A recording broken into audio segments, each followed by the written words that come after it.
Before civilization, there was instinct. Before comfort, there was survival. Welcome to HoloReads. In The Call of the Wild, Jack London takes us into a brutal world where nature strips everything away until only the true self remains. Put on your headphones. The wild is calling. The Call of the Wild by Jack London. Chapter 1. Into the Primitive.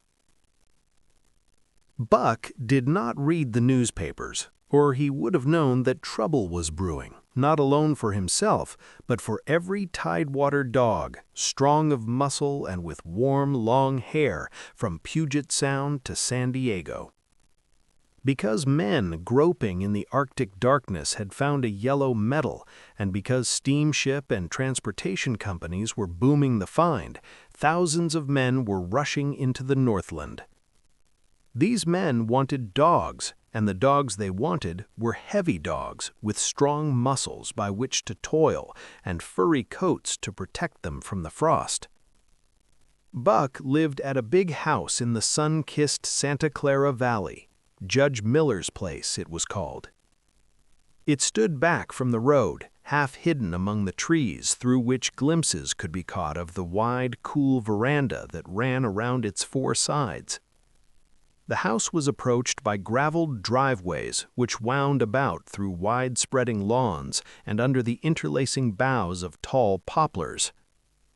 At the rear, things were on even a more spacious scale than at the front. There were great stables where a dozen grooms and boys held forth, rows of vine-clad servants' cottages, an endless and orderly array of outhouses, long grape arbors, green pastures, orchards and berry patches.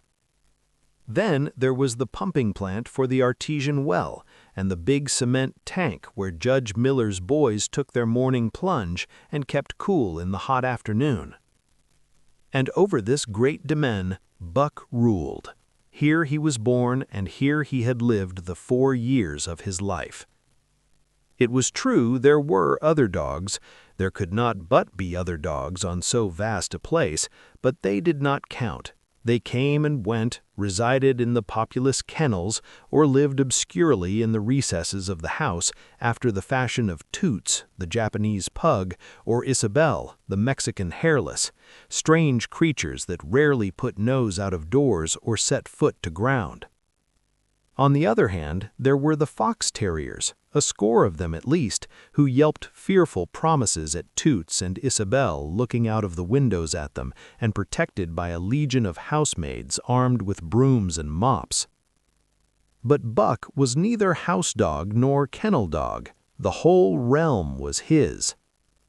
He plunged into the swimming tank or went hunting with the judge's sons. He escorted Molly and Alice, the judge's daughters, on long twilight or early morning rambles. On wintry nights he lay at the judge's feet before the roaring library fire.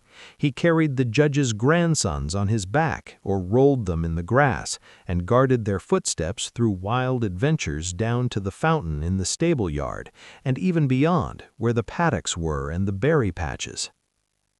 Among the terriers he stalked imperiously, and Toots and Isabel he utterly ignored, for he was king over all creeping, crawling, flying things of Judge Miller's place, humans included.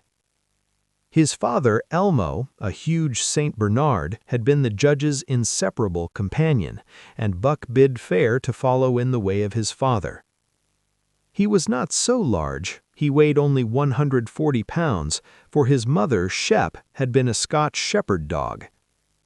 Nevertheless, 140 pounds, to which was added the dignity that comes of good living and universal respect, enabled him to carry himself in right royal fashion.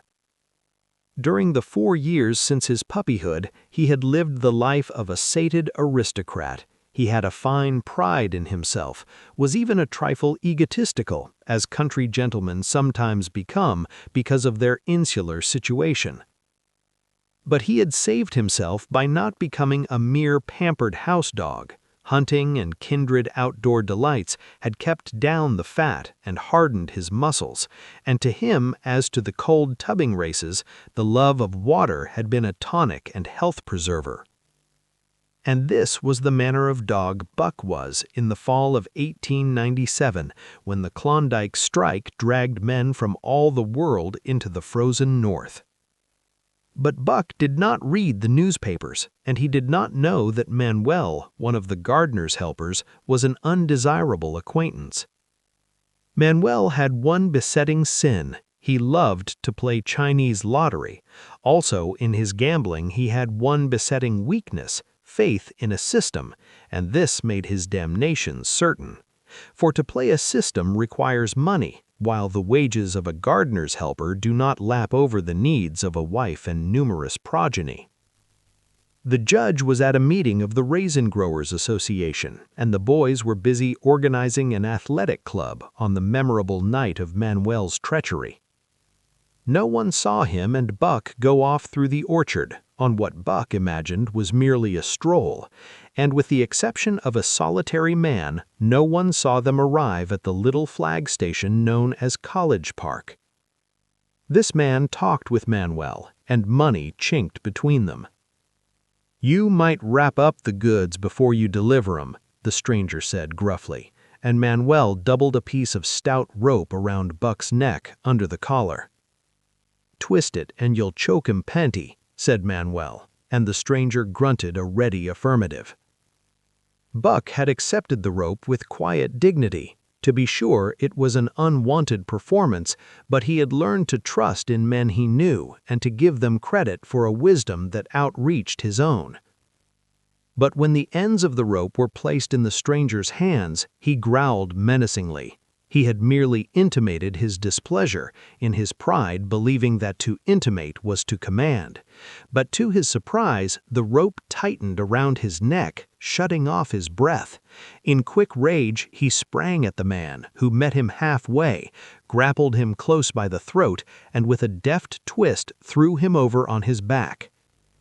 Then the rope tightened mercilessly, while Buck struggled in a fury, his tongue lolling out of his mouth and his great chest panting futilely. Never in all his life had he been so vilely treated, and never in all his life had he been so angry. But his strength ebbed, his eyes glazed, and he knew nothing when the train was flagged and the two men threw him into the baggage car. The next he knew, he was dimly aware that his tongue was hurting and that he was being jolted along in some kind of a conveyance. The hoarse shriek of a locomotive whistling a crossing told him where he was. He had traveled too often with the judge not to know the sensation of riding in a baggage car. He opened his eyes, and into them came the unbridled anger of a kidnapped king. The man sprang for his throat, but Buck was too quick for him. His jaws closed on the hand, nor did they relax till his senses were choked out of him once more. "Yep, has fits," the man said, hiding his mangled hand from the baggageman, who had been attracted by the sounds of struggle. "I'm taking him up for the boss to Frisco. A crack dog doctor there thinks that he can cure him." Concerning that night's ride, the man spoke most eloquently for himself in a little shed back of a saloon on the San Francisco waterfront. "All I get is 50 for it," he grumbled, "and I wouldn't do it over for 1,000 cold cash." His hand was wrapped in a bloody handkerchief, and the right trouser leg was ripped from knee to ankle. "How much did the other mug get?" the saloon keeper demanded. 100, was the reply. "Wouldn't take a sou less, so help me." "That makes 150, the saloon keeper calculated, "and he's worth it, or I'm a squarehead." The kidnapper undid the bloody wrappings and looked at his lacerated hand. "If I don't get the hydrophobia, it'll be because you was born to hang," laughed the saloon keeper. "Here, lend me a hand before you pull your freight," he added. Dazed, suffering intolerable pain from throat and tongue, with the life half throttled out of him, Buck attempted to face his tormentors, but he was thrown down and choked repeatedly till they succeeded in filing the heavy brass collar from off his neck. Then the rope was removed and he was flung into a cage-like crate. There he lay for the remainder of the weary night, nursing his wrath and wounded pride. He could not understand what it all meant. What did they want with him, these strange men? Why were they keeping him pent up in this narrow crate? He did not know why, but he felt oppressed by the vague sense of impending calamity. Several times during the night he sprang to his feet when the shed door rattled open, expecting to see the judge or the boys at least. But each time it was the bulging face of the saloon keeper that peered in at him by the sickly light of a tallow candle.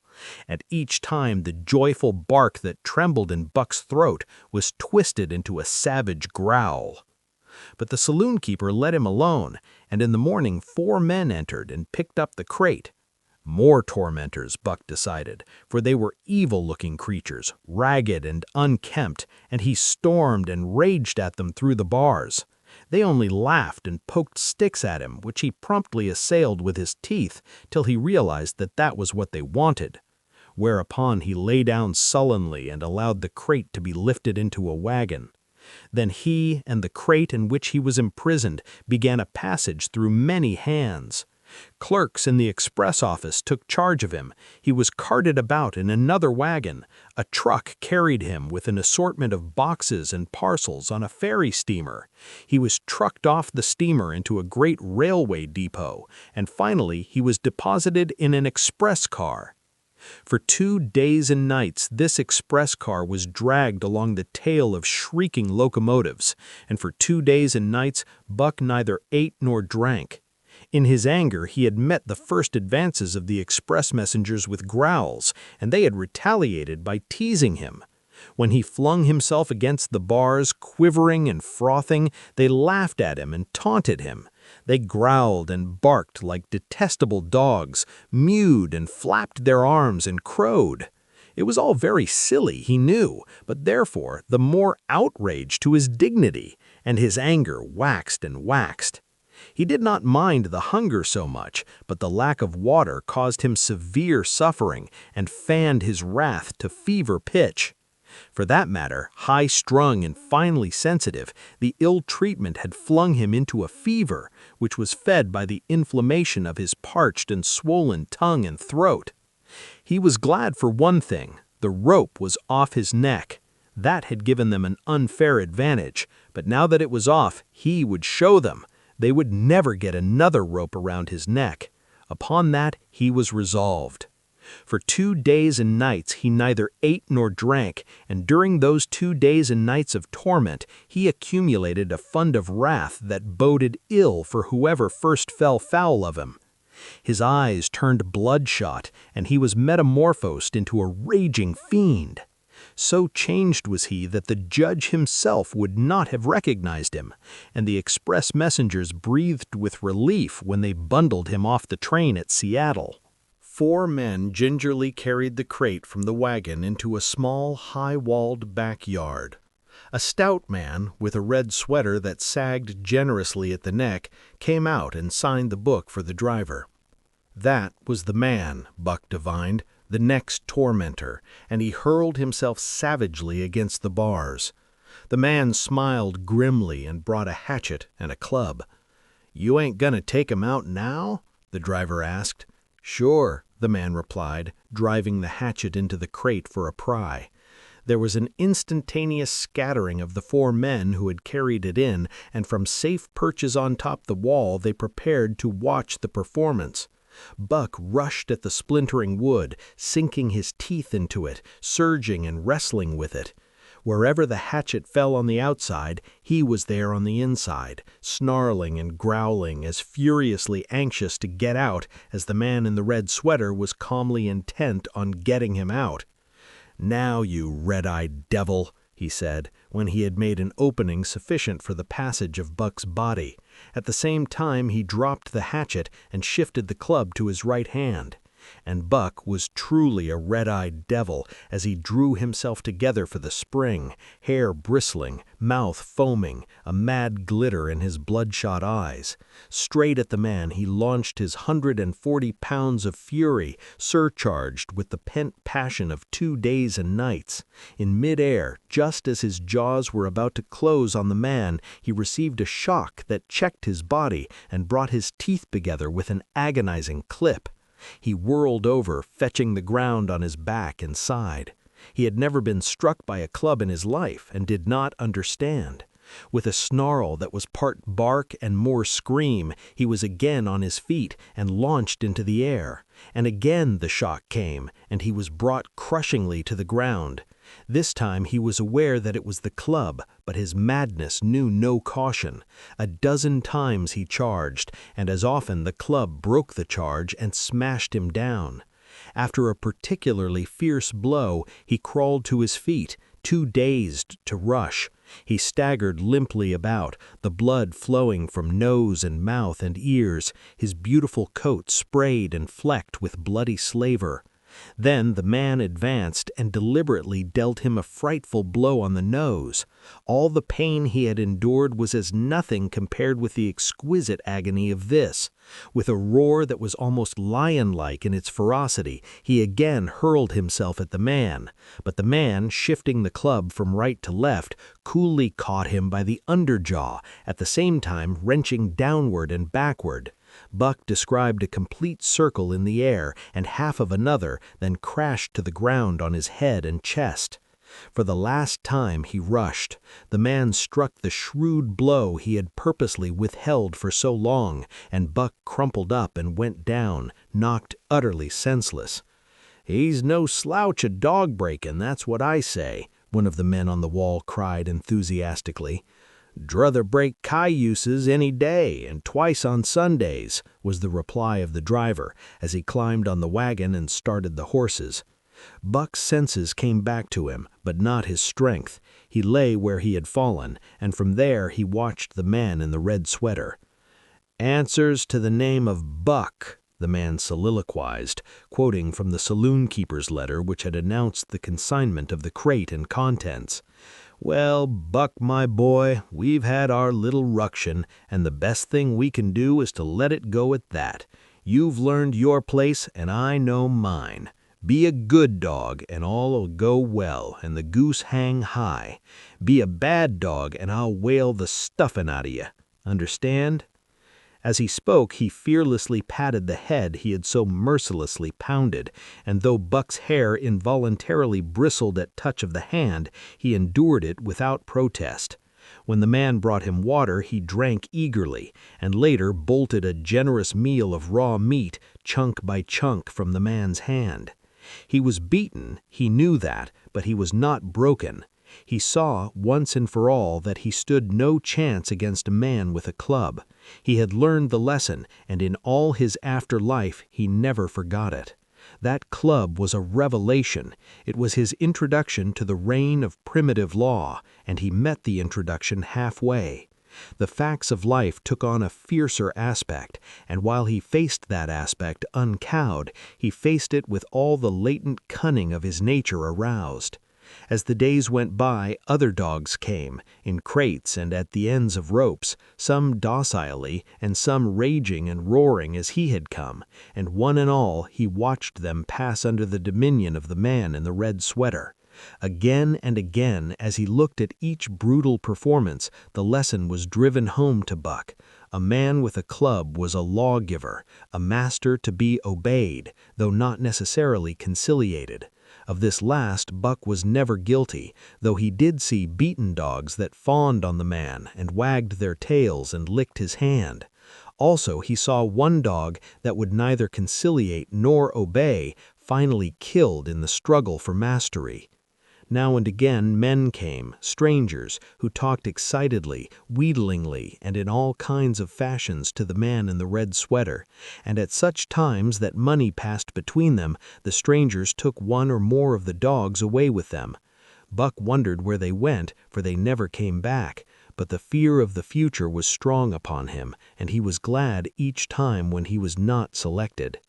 Yet his time came in the end, in the form of a little weazened man who spat broken English and many strange and uncouth exclamations which Buck could not understand. "Sacre damn!" he cried when his eyes lit upon Buck. "Dat one damn bully dog, eh? How much?" "300 and a present at that," was the prompt reply of the man in the red sweater. "And seeing it's government money, you ain't got no kick coming, eh, Perot?" Perot grinned.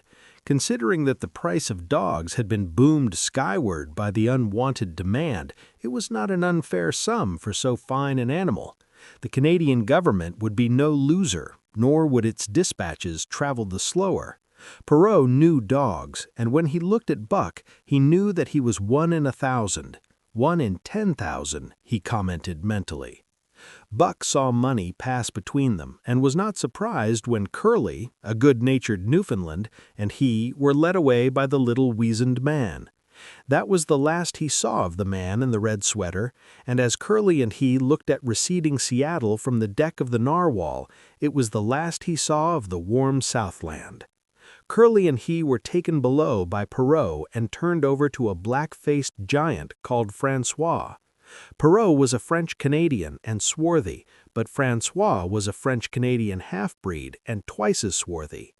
They were a new kind of men to Buck, of which he was destined to see many more, and while he developed no affection for them, he nonetheless grew honestly to respect them.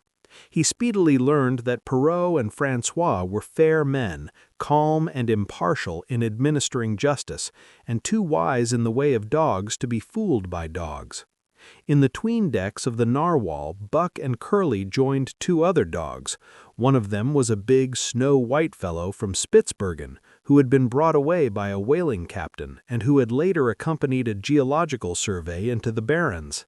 He was friendly in a treacherous sort of way, smiling into one's face the while he meditated some underhand trick, as for instance when he stole from Buck's food at the first meal.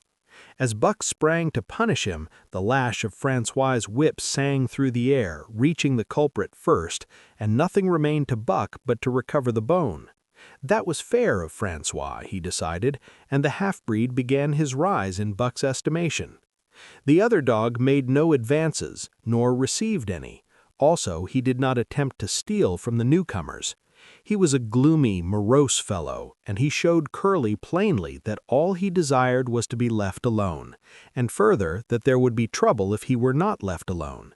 Dave, he was called, and he ate and slept or yawned between times and took interest in nothing, not even when the narwhal crossed Queen Charlotte Sound and rolled and pitched and bucked like a thing possessed.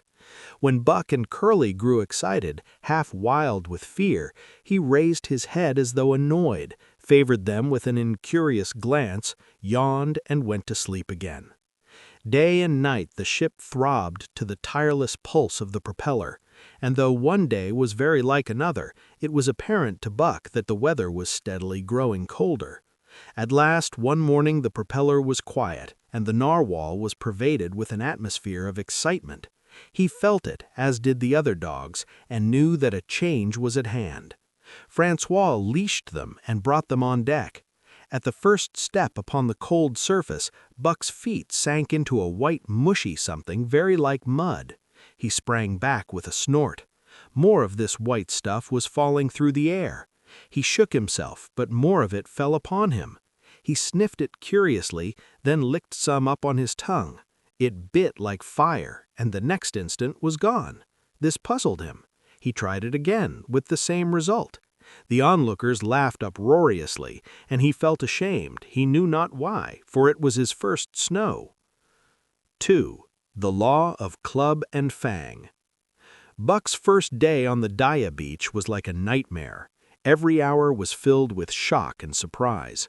He had been suddenly jerked from the heart of civilization and flung into the heart of things primordial. No lazy, sun-kissed life was this, with nothing to do but loaf and be bored. Here was neither peace nor rest nor a moment's safety. All was confusion and action, and every moment life and limb were in peril. There was an imperative need to be constantly alert, for these dogs and men were not town dogs and men. They were savages, all of them, who knew no law but the law of club and fang. He had never seen dogs fight as these wolfish creatures fought, and his first experience taught him an unforgettable lesson. It is true it was a vicarious experience, else he would not have lived to profit from it. Curly was the victim. They were camped near the log store, where she, in her friendly way, made advances to a husky dog the size of a full-grown wolf, though not half as large as she. There was no warning, only a leap in like a flash, a metallic clip of teeth, a leap out equally swift, and Curly's face was ripped open from eye to jaw. It was the wolf manner of fighting, to strike and leap away, but there was more to it than this. 30 or 40 huskies ran to the spot and surrounded the combatants in an intent and silent circle. Buck did not comprehend that silent intentness, nor the eager way with which they were licking their chops. Curly rushed her antagonist, who struck again and leapt aside. He met her next rush with his chest in a peculiar fashion that tumbled her off her feet. She never regained them. This was what the onlooking huskies had waited for. They closed in on her, snarling and yelping, and she was buried, screaming with agony, beneath the bristling mass of bodies. So sudden was it, and so unexpected, that Buck was taken aback. He saw Spitz run out his scarlet tongue in a way he had of laughing, and he saw Francois, swinging an axe, spring into the mess of dogs. 3 men with clubs were helping him to scatter them. It didn't take long. 2 minutes from the time Curly went down, the last of her assailants were clubbed off. But she lay there, limp and lifeless in the bloody, trampled snow, almost literally torn to pieces, the swart half-breed standing over her and cursing horribly. The scene often came back to Buck to trouble him in his sleep. So that was the way. No fair play. Once down, that was the end of you. Well, he would see to it that he never went down. Spitz run out his tongue and laughed again, and from that moment Buck hated him with a bitter and deathless hatred. Before he had recovered from the shock caused by the tragic passing of Curly, he received another shock. Francois fastened upon him an arrangement of straps and buckles. It was a harness, such as he had seen the grooms put on the horses at home, and as he had seen horses work, so he was set to work, hauling Francois on a sled to the forest that fringed the valley and returning with a load of firewood. Though his dignity was sorely hurt by thus being made a draft animal, he was too wise to rebel. He buckled down with a will and did his best, though it was all new and strange. Francois was stern, demanding instant obedience, and by virtue of his whip, receiving instant obedience, while Dave, who was an experienced wheeler, nipped Buck's hind quarters whenever he was in error. Spitz was the leader, likewise experienced, and while he could not always get at Buck, he growled sharp reproof now and again, or cunningly threw his weight in the traces to jerk Buck into the way he should go. Buck learned easily, and under the combined tuition of his 2 mates and Francois, made remarkable progress. Ere they returned to camp, he knew enough to stop at hoe, to go ahead at mush, to swing wide on the bends, and to keep clear of the wheeler when the loaded sled shot downhill at their heels. 3 ver good dogs, Francois told Perrault. That Buck, him pull like hell. I teach him quick as anything. By afternoon, Perrault, who was in a hurry to be on the trail with his dispatches, returned with 2 more dogs. Billy and Joe, he called them, 2 brothers, and true huskies both. Sons of the one mother though they were as different as day and night. Billy's one fault was his excessive good nature, while Joe was the very opposite, sour and introspective, with a perpetual snarl and a malignant eye. Buck received them in comradely fashion, Dave ignored them, while Spitz proceeded to thrash first one and then the other. Billy wagged his tail appeasingly, turned to run when he saw that appeasement was of no avail, and cried, still appeasingly, when Spitz's sharp teeth scored his flank. But no matter how Spitz circled, Joe whirled around on his heels to face him, mane bristling, ears laid back, lips writhing and snarling, jaws clipping together as fast as he could snap, and eyes diabolically gleaming, the incarnation of belligerent fear. So terrible was his appearance that Spitz was forced to forego disciplining him, but to cover his own discomfiture, he turned upon the inoffensive and wailing Billy and drove him to the confines of the camp. By evening, Perrault secured another dog, an old husky, long and lean and gaunt, with a battle-scarred face and a single eye which flashed a warning of prowess that commanded respect. He was called Solex, which means the angry one. Like Dave, he asked nothing, gave nothing, expected nothing, and when he marched slowly and deliberately into their midst, even Spitz left him alone. He had one peculiarity which Buck was unlucky enough to discover. He did not like to be approached on his blind side.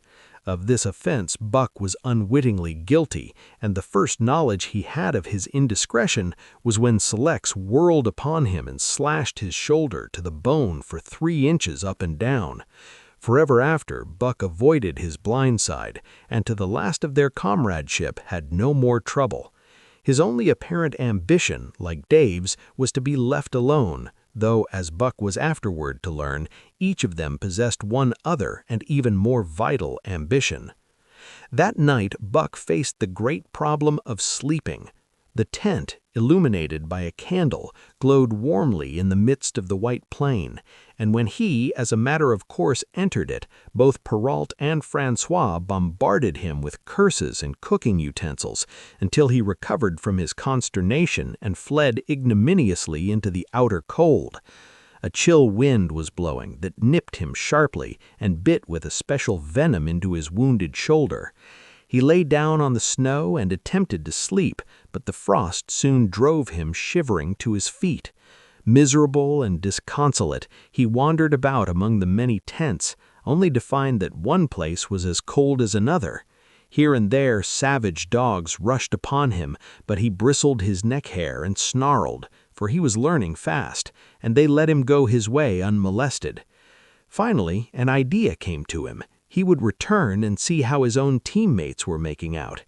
To his astonishment, they had disappeared. Again he wandered about through the great camp looking for them, and again he returned. Were they in the tent? No, that could not be, else he would have been driven out. Then where could they possibly be? With drooping tail and shivering body, very forlorn indeed, he aimlessly circled the tent. Suddenly, the snow gave way beneath his forelegs and he sank down. Something wriggled under his feet. He sprang back, bristling and snarling, fearful of the unseen and unknown. But a friendly little yelp reassured him, and he went back to investigate. A whiff of warm air ascended to his nostrils, and there, curled up under the snow in a snug ball, lay Billy. He whined placatingly, squirmed and wriggled to show his goodwill and intentions, and even ventured as a bribe to peace to lick Buck's face with his warm, wet tongue. Another lesson. So that was the way they did it, eh? Buck confidently selected a spot and with much fuss and wasted effort proceeded to dig a hole for himself. In a trice, the heat from his body filled the confined space and he was asleep. The day had been long and arduous, and he slept soundly and comfortably, though he growled and barked and wrestled with bad dreams. Nor did he open his eyes till roused by the noises of the waking camp. At first he did not know where he was. It had snowed during the night, and he was completely buried. The snow walls pressed him on every side, and a great surge of fear swept through him, the fear of the wild thing for the trap. It was a token that he was harking back through his own life to the lives of his forebears, for he was a civilized dog, an unduly civilized dog, and of his own experience knew no trap, and so could not of himself fear it. The muscles of his whole body contracted spasmodically and instinctively. The hair on his neck and shoulders stood on end, and with a ferocious snarl he bounded straight up into the blinding day, the snow flying about him in a flashing cloud. Ere he landed on his feet, he saw the white camp spread out before him, and knew where he was, and remembered all that had passed from the time he went for a stroll with Manuel to the hole he had dug for himself the night before. A shout from Francois hailed his appearance. "What I say? That buck for sure learn quick as anything." Perrault nodded gravely. As courier for the Canadian government bearing important dispatches, he was anxious to secure the best dogs, and he was particularly gladdened by the possession of Buck. 3 more huskies were added to the team inside an hour, making a total of 9, and before another quarter of an hour had passed, they were in harness and swinging up the trail toward the Daya Canyon. Buck was glad to be gone, and though the work was hard, he found he did not particularly despise it. He was surprised at the eagerness which animated the whole team and which was communicated to him. But still more surprising was the change wrought in Dave and Selects. They were new dogs, utterly transformed by the harness. All passiveness and inconcern had dropped from them. They were alert and active, anxious that the work should go well, and fiercely irritable with whatever by delay or confusion retarded that work. The toil of the traces seemed the supreme expression of their being, and all that they lived for, and the only thing in which they took delight. Dave was wheeler, or sled dog. Pulling in front of him was Buck. Then came Solex. The rest of the team was strung out ahead, single file, to the leader, which position was filled by Spitz. Buck had been purposely placed between Dave and Solex so that he might receive instruction. Apt scholar that he was, they were equally apt teachers, never allowing him to linger long in error, and enforcing their teaching with their sharp teeth. Dave was fair and very wise. He never nipped Buck without cause, and he never failed to nip him when he stood in need of it. As Francois's whip backed him up, Buck found it to be cheaper to mend his ways than to retaliate. Once, during a brief halt, when he got tangled in the traces and delayed the start, both Dave and Solex flew in him and administered a sound trouncing. The resulting tangle was even worse, but Buck took good care to keep the traces clear thereafter, and ere the day was done, so well had he mastered his work, his mates about ceased nagging him. Francois's whip snapped less frequently, and Perrault even honored Buck by lifting up his feet and carefully examining them. It was a hard day's run up the canyon, through sheep camp, past the scales and the timberline, across glaciers and snowdrifts hundreds of feet deep, and over the great Chilkoot Divide, which stands between the salt water and the fresh, and guards forbiddingly the sad and lonely north. They made good time down the chain of lakes which fills the craters of extinct volcanoes, and late that night pulled into the huge camp at the head of Lake Bennett, where thousands of gold seekers were building boats against the breakup of the ice in the spring. Buck made his hole in the snow and slept the sleep of the exhausted just, but all too early was routed out in the cold darkness and harnessed with his mates to the sled. That day they made 40 miles, the trail being packed, but the next day, and for many days to follow, they broke their own trail, worked harder, and made poorer time.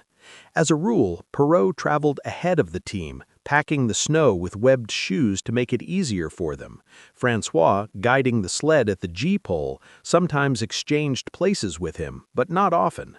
Perrault was in a hurry, and he prided himself on his knowledge of ice, which knowledge was indispensable, for the fall ice was very thin, and where there was swift water, there was no ice at all. Day after day, for days unending, Buck toiled in the traces. Always they broke camp in the dark, and the first gray of dawn found them hitting the trail with fresh miles reeled off behind them, and always they pitched camp after dark, eating their bit of fish and crawling to sleep into the snow. Buck was ravenous. The pound and a half of sun-dried salmon, which was his ration for each day, seemed to go nowhere. He never had enough and suffered from perpetual hunger pangs. Yet the other dogs, because they weighed less and were born to the life, received a pound only of the fish and managed to keep in good condition. He swiftly lost the fastidiousness which had characterized his old life. A dainty eater, he found that his mates, finishing first, robbed him of his unfinished ration. There was no defending it. While he was fighting off 2 or 3, it was disappearing down the throats of the others. To remedy this, he ate as fast as they, and, so greatly did hunger compel him, he was not above taking what did not belong to him. He watched and learned. When he saw Pike, one of the new dogs, a clever malingerer and thief, slyly steal a slice of bacon when Perrault's back was turned, he duplicated the performance the following day, getting away with the whole chunk. A great uproar was raised, but he was unsuspected, while Dub, an awkward blunderer who was always getting caught, was punished for Buck's misdeed. This first theft marked Buck as fit to survive in the hostile Northland environment. It marked his adaptability, his capacity to adjust himself to changing conditions, the lack of which would have meant swift and terrible death. It marked, further, the decay or going to pieces of his moral nature, a vain thing and a handicap in the ruthless struggle for existence. It was all well enough in the Southland, under the law of love and fellowship, to respect private property and personal feelings, but in the Northland, under the law of club and fang, whoso took such things into account was a fool, and insofar as he observed them, he would fail to prosper. Not that Buck reasoned it out. He was fit, that was all, and unconsciously he accommodated himself to the new mode of life. All his days, no matter what the odds, he had never run from a fight. But the club of the man in the red sweater had beaten into him a more fundamental and primitive code. Civilized, he could have died for a moral consideration, say the defense of Judge Miller's riding whip, but the completeness of his de-civilization was now evidenced by his ability to flee from the defense of a moral consideration, and so save his hide. He did not steal for joy of it, but because of the clamor of his stomach. He did not rob openly, but stole secretly and cunningly, out of respect for club and fang. In short, the things he did were done because it was easier to do them than not to do them. His development, or retrogression, was rapid. His muscles became hard as iron, and he grew callous to all ordinary pain. He achieved an internal as well as external economy. He could eat anything, no matter how loathsome or indigestible, and once eaten, the juices of his stomach extracted the last least particle of nutriment, and his blood carried it to the farthest reaches of his body, building it into the toughest and stoutest of tissues. Sight and scent became remarkably keen, while his hearing developed such acuteness that in his sleep he heard the faintest sound and knew whether it heralded peace or peril. He learned to bite the ice out with his teeth when it collected between his toes, and when he was thirsty and there was a thick scum of ice over the waterhole, he would break it by rearing and striking it with stiff forelegs. His most conspicuous trait was an ability to scent the wind and forecast it a night in advance. No matter how breathless the air when he dug his nest by tree or bank, the wind that later blew inevitably found him to leeward, sheltered and snug. And not only did he learn by experience, but instincts long dead became alive again. The domesticated generations fell from him. In vague ways he remembered back to the youth of the breed, to the time the wild dogs ranged in packs through the primeval forest and killed their meat as they ran it down. It was no task for him to learn to fight with cut and slash and the quick wolf snap. In this manner had fought forgotten ancestors. They quickened the old life within him, and the old tricks which they had stamped into the heredity of the breed were his tricks. They came to him without effort or discovery, as though they had been his always.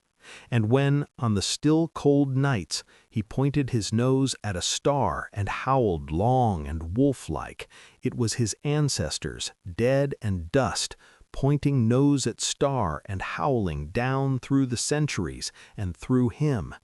And his cadences were their cadences, the cadences which voiced their woe, and what to them was the meaning of the stiffness and the cold and dark. Thus, as token of what a puppet thing life is, the ancient song surged through him, and he came into his own again. And he came because men had found a yellow metal in the north, and because Manuel was a gardener's helper whose wages did not lap over the needs of his wife and divers small copies of himself. Chapter 3. The Dominant Primordial Beast. The dominant primordial beast was strong in buck, and under the fierce conditions of trail life it grew and grew. Yet it was a secret growth. His newborn cunning gave him poise and control. He was too busy adjusting himself to the new life to feel at ease, and not only did he not pick fights, but he avoided them whenever possible. A certain deliberateness characterized his attitude. He was not prone to rashness and precipitate action, and in the bitter hatred between him and Spitz he betrayed no impatience, shunned all offensive acts. On the other hand, possibly because he divined in Buck a dangerous rival, Spitz never lost an opportunity of showing his teeth. He even went out of his way to bully Buck, striving constantly to start the fight which could end only in the death of one or the other. Early in the trip this might have taken place had it not been for an unwanted accident. At the end of this day they made a bleak and miserable camp on the shore of Lake Labarge. Driving snow, a wind that cut like a white-hot knife, and darkness had forced them to grope for a camping place. They could hardly have fared worse. At their backs rose a perpendicular wall of rock, and Perrault and Francois were compelled to make their fire and spread their sleeping robes on the ice of the lake itself. The tent they had discarded at Daïa in order to travel light.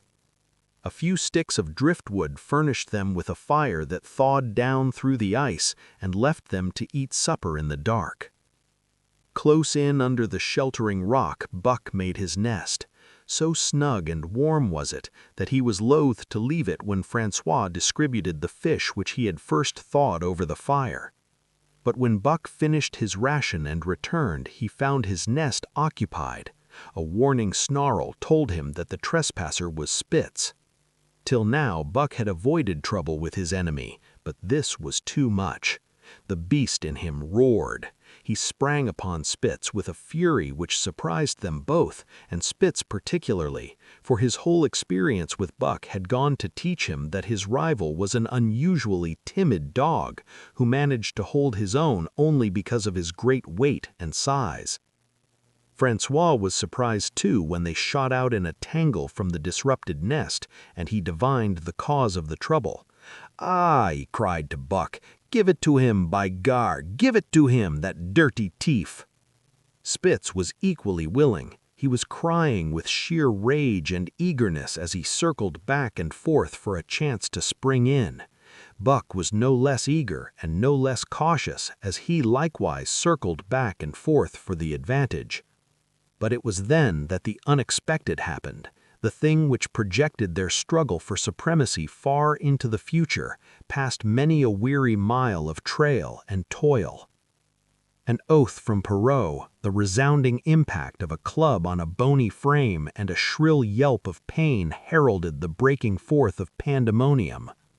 The camp was suddenly discovered to be alive with skulking furry forms, starving huskies, 4 or 5 score of them who had scented the camp from some Indian village. They had crept in while Buck and Spitz were fighting, and when the 2 men sprang among them with stout clubs, they showed their teeth and fought back. They were crazed by the smell of the food. Perrault found one with head buried in the grub box.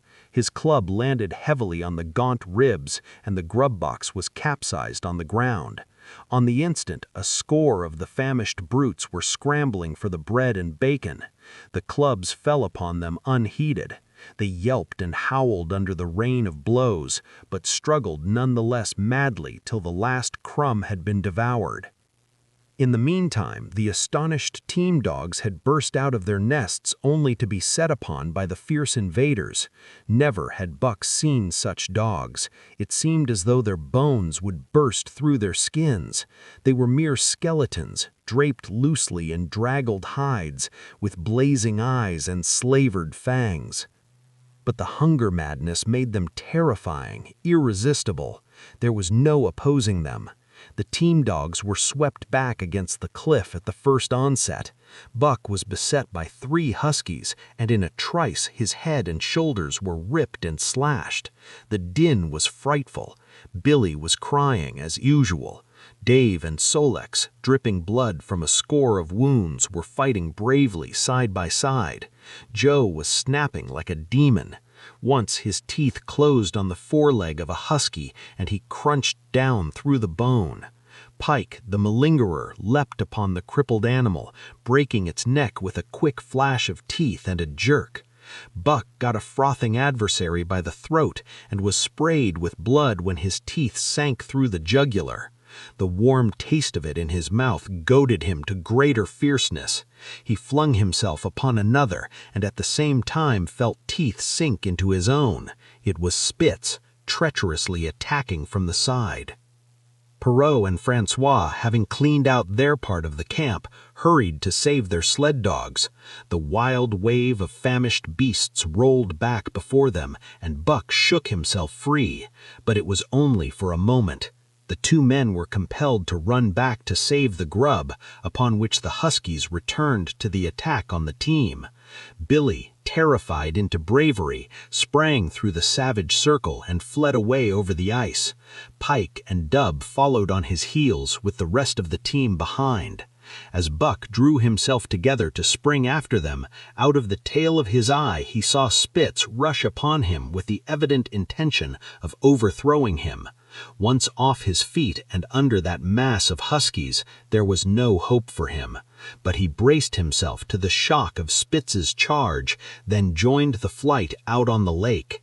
Later, the 9 team dogs gathered together and sought shelter in the forest. Though unpursued, they were in a sorry plight. There was not one who was not wounded in 4 or 5 places, while some were wounded grievously. Dub was badly injured in a hind leg. Dolly, the last husky added to the team at Daae, had a badly torn throat. Joe had lost an eye, while Billy, the good-natured, with an ear chewed and rent to ribbons, cried and whimpered throughout the night. At daybreak, they limped warily back to camp to find the marauders gone and the 2 men in bad tempers. Fully half their grub supply was gone. The huskies had chewed through the sled lashings and canvas coverings. In fact, nothing, no matter how remotely eatable, had escaped them. They had eaten a pair of Perrault's moose-hide moccasins, chunks out of the leather traces, and even 2 feet of lash from the end of Francois's whip. He broke from a mournful contemplation of it to look over his wounded dogs. "Ah, my friends," he said softly, "maybe it make you mad dog, those many bites. Maybe all mad dog, sacre dame. What you think, Perrault?" The courier shook his head dubiously. With 400 miles of trail still between him and Dawson, he could ill afford to have madness break out among his dogs. 2 hours of cursing and exertion got the harnesses into shape, and the wound-stiffened team was underway, struggling painfully over the hardest part of the trail they had yet encountered, and for that matter, the hardest between them and Dawson. The 30-mile river was wide open. Its wild water defied the frost, and it was in the eddies only and in the quiet places that the ice held at all. 6 days of exhausting toil were required to cover those 30 terrible miles, and terrible they were, for every foot of them was accomplished at the risk of life to dog and man. A dozen times Perrault, nosing the way, broke through the ice bridges, being saved by the long pole he carried, which he so held that it fell each time across the hole made by his body.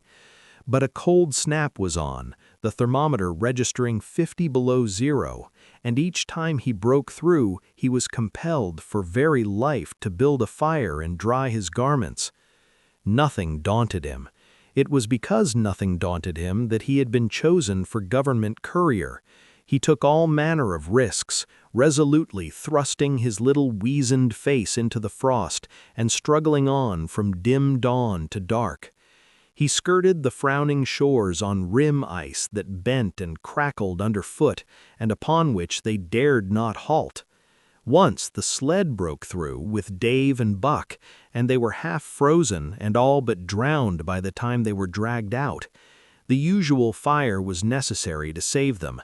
They were coated solidly with ice, and the two men kept them on the run around the fire, sweating and thawing, so close that they were singed by the flames. At another time, Spitz went through, dragging the whole team after him up to Buck, who strained backward with all his strength, his forepaws on the slippery edge and the ice quivering and snapping all around. But behind him was Dave, likewise straining backward, and behind the sled was Francois, pulling till his tendons cracked. Again the rim ice broke away before and behind, and there was no escape except up the cliff. Perrault scaled it by a miracle, while Francois prayed for just that miracle, and with every thong and sled lashing and the last bit of harness rove into a long rope, the dogs were hoisted one by one to the cliff crest. Francois came up last, after the sled and load. Then came the search for a place to descend, which descent was ultimately made by the aid of the rope, and night found them back on the river with a quarter of a mile to the day's credit. By the time they made the Hootalinqua and good ice, Buck was played out. The rest of the dogs were in like condition, but Perrault, to make up lost time, pushed them late and early. The first day they covered 35 miles to the Big Salmon, the next day 35 more to the Little Salmon, the third day 40 miles, which brought them well up toward the Five Fingers. Buck's feet were not so compact and hard as the feet of the huskies. His had softened during many generations since the day his last wild ancestor was tamed by a cave dweller or riverman. All day long he limped in agony, and camp once made, lay down like a dead dog. Hungry as he was, he would not move to receive his ration of fish, which Francois had to bring to him. Also, the dog driver rubbed Buck's feet for a half hour each night after supper and sacrificed the tops of his own moccasins to make 4 moccasins for Buck. This was a great relief, and Buck caused even the weazened face of Perrault to twist itself into a grin one morning when Francois forgot the moccasins and Buck lay on his back, his 4 feet waving appealingly in the air, and refused to budge without them. Later, his feet grew hard to the trail, and the worn-out footgear was thrown away. At the Pelly one morning, as they were harnessing up, Dolly, who had never been conspicuous for anything, went suddenly mad. She announced her condition by a long, heartbreaking wolf howl that sent every dog bristling with fear, then sprang straight for Buck. He had never seen a dog go mad, nor did he have any reason to fear madness, yet he knew that here was horror and fled away from it in a panic. Straight away he raced, with Dolly panting and frothing 1 leap behind, nor could she gain on him, so great was his terror, nor could he leave her, so great was her madness.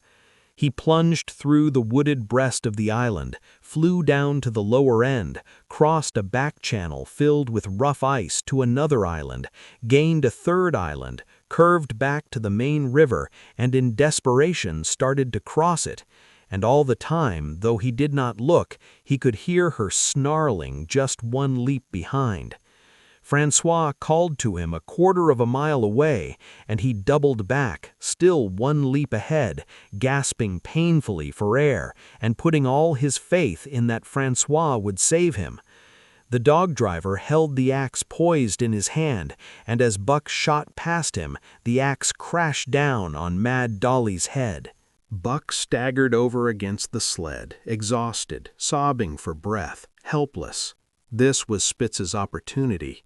He sprang upon Buck, and twice his teeth sank into his unresisting foe and ripped and tore the flesh to the bone. Then Francois's lash descended, and Buck had the satisfaction of watching Spitz receive the worst whipping as yet administered to any of the teams. "One devil, that Spitz," remarked Perrault. Some damn day him killed that buck." "That buck two devils," was Francois's rejoinder. "All the time I watched that buck I know for sure. Listen, some damn fine day him get mad like hell and then him chew that Spitz all up and spit him out on the snow. Sure, I know." From then on, it was war between them. Spitz, as lead dog and acknowledged master of the team, felt his supremacy threatened by this strange Southland dog. And strange Buck was to him, for of the many Southland dogs he had known, not one had shown up worthily in camp and on trail. They were all too soft, dying under the toil, the frost, and starvation. Buck was the exception. He alone endured and prospered, matching the husky in strength, savagery, and cunning. Then he was a masterful dog, and what made him dangerous was the fact that the club of the man in the red sweater had knocked all blind pluck and rashness out of his desire for mastery. He was preeminently cunning and could bide his time with a patience that was nothing less than primitive. It was inevitable that the clash for leadership should come. Buck wanted it. He wanted it because it was his nature, because he had been gripped tight by that nameless, incomprehensible pride of the trail and trace, that pride which holds dogs in the toil to the last gasp, which lures them to die joyfully in the harness and breaks their hearts if they are cut out of the harness. This was the pride of Dave as wheel dog, of Solex as he pulled with all his strength, the pride that laid hold of them at break of camp, transforming them from sour and sullen brutes into straining, eager, ambitious creatures, the pride that spurred them on all day and dropped them at pitch of camp at night, letting them fall back into gloomy unrest and uncontent. This was the pride that bore up Spitz and made him thrash the dog sleds who blundered and shirked in the traces or hid away at harness-up time in the morning. Likewise, it was this pride that made him fear Buck as a possible lead dog, and this was Buck's pride too. He openly threatened the other's leadership. He came between him and the shirks he should have punished, and he did it deliberately. One night there was a heavy snowfall, and in the morning Pike, the malingerer, did not appear. He was securely hidden in his nest under a foot of snow. Francois called him and sought him in vain. Spitz was wild with wrath. He raged through the camp, smelling and digging in every likely place, snarling so frightfully that Pike heard and shivered in his hiding place. But when he was at last unearthed and Spitz flew at him to punish him, Buck flew, with equal rage, in between. So unexpected was it and so shrewdly managed that Spitz was hurled backward and off his feet. Pike, who had been trembling abjectly, took heart at this open mutiny and sprang upon his overthrown leader. Buck, who to fair play was a forgotten code, likewise sprang upon Spitz. But Francois, chuckling at the incident while unswerving in the administration of justice, brought his lash down upon Buck with all his might. This failed to drive Buck from his prostrate rival, and the butt of the whip was brought into play. Half stunned by the blow, Buck was knocked backward, and the lash laid upon him again and again, while Spitz soundly punished the many times offending Pike. In the days that followed, as Dawson grew closer and closer, Buck still continued to interfere between Spitz and the culprits, but he did it craftily, when Francois was not around. With the covert mutiny of Buck, a general insubordination sprang up and increased. Dave and Solex were unaffected, but the rest of the team went from bad to worse. Things no longer went right. There was continual bickering and jangling. Trouble was always afoot, and at the bottom of it was Buck. He kept Francois busy, for the dog driver was in constant apprehension of the life-and-death struggle between them, which he knew must take place sooner or later, and on more than one night the sounds of quarreling and strife among the other dogs turned him out of his sleeping robe, fearful that Buck and Spitz were at it. But the opportunity did not present itself, and they pulled into Dawson one dreary afternoon with the great fight still to come. Here were many men and countless dogs, and Buck found them all at work. It seemed the ordained order of things that dogs should work. All day they swung up and down the main street in long teams, and in the night their jingling bells still went by. They hauled cabin logs and firewood, freighted up to the mines, and did all manner of work that horses did in the Santa Clara Valley. Here and there Buck met Southland dogs, but in the main they were the wild wolf husky breed. Every night regularly at 9, at 12, at 3, they lifted a nocturnal song, a weird and eerie chant in which it was Buck's delight to join. With the aurora borealis flaming coldly overhead, or the stars leaping in the frost dance, and the land numb and frozen under its pall of snow, this song of the huskies might have been the defiance of life, only it was pitched in a minor key with long-drawn wailings and half-sobs, and it was more the pleading of life, the articulate travail of existence. It was an old song, old as the breed itself, one of the first songs of the younger world in a day when songs were sad. It was invested with the woe of unnumbered generations, this plaint by which Buck was so strangely stirred. When he moaned and sobbed, it was with the pain of living that was of old the pain of his wild fathers, and the fear and mystery of the cold and dark that was to them fear and mystery. And that he should be stirred by it marked the completeness with which he harked back through the ages of fire and roof to the raw beginnings of life in the howling ages. 7 days from the time they pulled into Dawson, they dropped down the steep bank by the barracks to the Yukon Trail and pulled for Dyea and Saltwater. Perot was carrying dispatches, if anything more urgent than those he had brought in. Also, the travel pride had gripped him, and he purposed to make the record trip of the year. Several things favored him in this.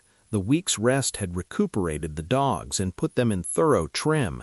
The trail they had broken into the country was packed hard by later journeyers, and further, the police had arranged in 2 or 3 places deposits of grub for dog and man, and he was traveling light. They made 60 Mile, which is a 50-mile run, on the first day, and the second day saw them booming up the Yukon well on their way to Pelly. But such splendid running was achieved not without great trouble and vexation on the part of Francois.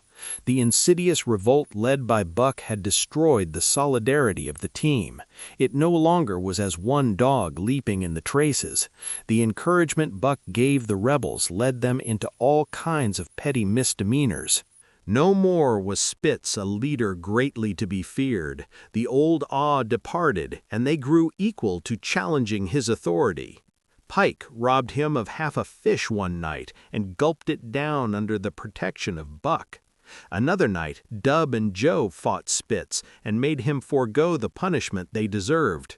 And even Billy, the good-natured, was less good-natured, and whined not half so placatingly as in former days. Buck never came near Spitz without snarling and bristling menacingly. In fact, his conduct approached that of a bully, and he was given to swaggering up and down before Spitz's very nose. The breaking down of discipline likewise affected the dogs in their relations with one another. They quarreled and bickered more than ever among themselves, till at times the camp was a howling bedlam. Dave and Solex alone were unaltered, though they were made irritable by the unending squabbling. Francois swore strange, barbarous oaths and stamped the snow in futile rage and tore his hair. His lash was always singing among the dogs, but it was of small avail. Directly his back was turned, they were at it again. He backed up Spitz with his whip, while Buck backed up the remainder of the team. Francois knew he was behind all the trouble, and Buck knew he knew, but Buck was too clever ever again to be caught red-handed. He worked faithfully in the harness, for the toil had become a delight to him, yet it was a greater delight slyly to precipitate a fight amongst his mates and tangled the traces. At the mouth of the Tahkeena one night after supper, Dub turned up a snowshoe rabbit, blundered it, and missed. In a second, the whole team was in full cry. 100 yards away was a camp of the Northwest Police with 50 dogs, huskies all, who joined the chase. The rabbit sped down the river, turned off into a small creek, up the frozen bed of which it held steadily. It ran lightly on the surface of the snow, while the dogs plowed through by main strength. Buck led the pack 60 strong, around bend after bend, but he could not game. He lay down low to the race, whining eagerly, his splendid body flashing forward, leap by leap, in the wan white moonlight. And leap by leap, like some pale frost wraith, the snowshoe rabbit flashed on ahead. All that stirring of old instincts, which at stated periods drives men out from the sounding cities to forest and plain to kill things by chemically propelled leaden pellets, the bloodlust, the joy to kill, all this was Buck's, only it was infinitely more intimate. He was ranging at the head of the pack, running the wild thing down, the living meat, to kill with his own teeth and wash his muzzle to the eyes in warm blood. There is an ecstasy that marks the summit of life, and beyond which life cannot rise, and such is the paradox of living. This ecstasy, this forgetfulness of living, comes to the artist, caught up and out of himself in a sheet of flame. It comes to the soldier, war-mad on a stricken field and refusing quarter. And it came to Buck, leading the pack, sounding the old wolf cry, straining after the food that was alive and that fled swiftly before him through the moonlight. He was sounding the deeps of his nature and of the parts of his nature that were deeper than he, going back into the womb of time. He was mastered by the sheer surging of life, the tidal wave of being, the perfect joy of each separate muscle, joint, and sinew, in that it was everything that was not death, that it was aglow and rampant, expressing itself in movement, flying exultantly under the stars and over the face of dead matter that did not move. But Spitz, cold and calculating even in his supreme moods, left the pack and cut across a narrow neck of land where the creek made a long bend around. Buck did not know of this, and as he rounded the bend, the frost wraith of a rabbit still flitting before him, he saw another and larger frost wraith leap from the overhanging bank into the immediate path of the rabbit. It was Spitz. The rabbit could not turn, and as the white teeth broke its back in mid-air, it shrieked as loudly as a stricken man might shriek. At sound of this, the cry of life plunging down from life's apex in the grip of death, the full pack at Buck's heels raised a hell's chorus of delight.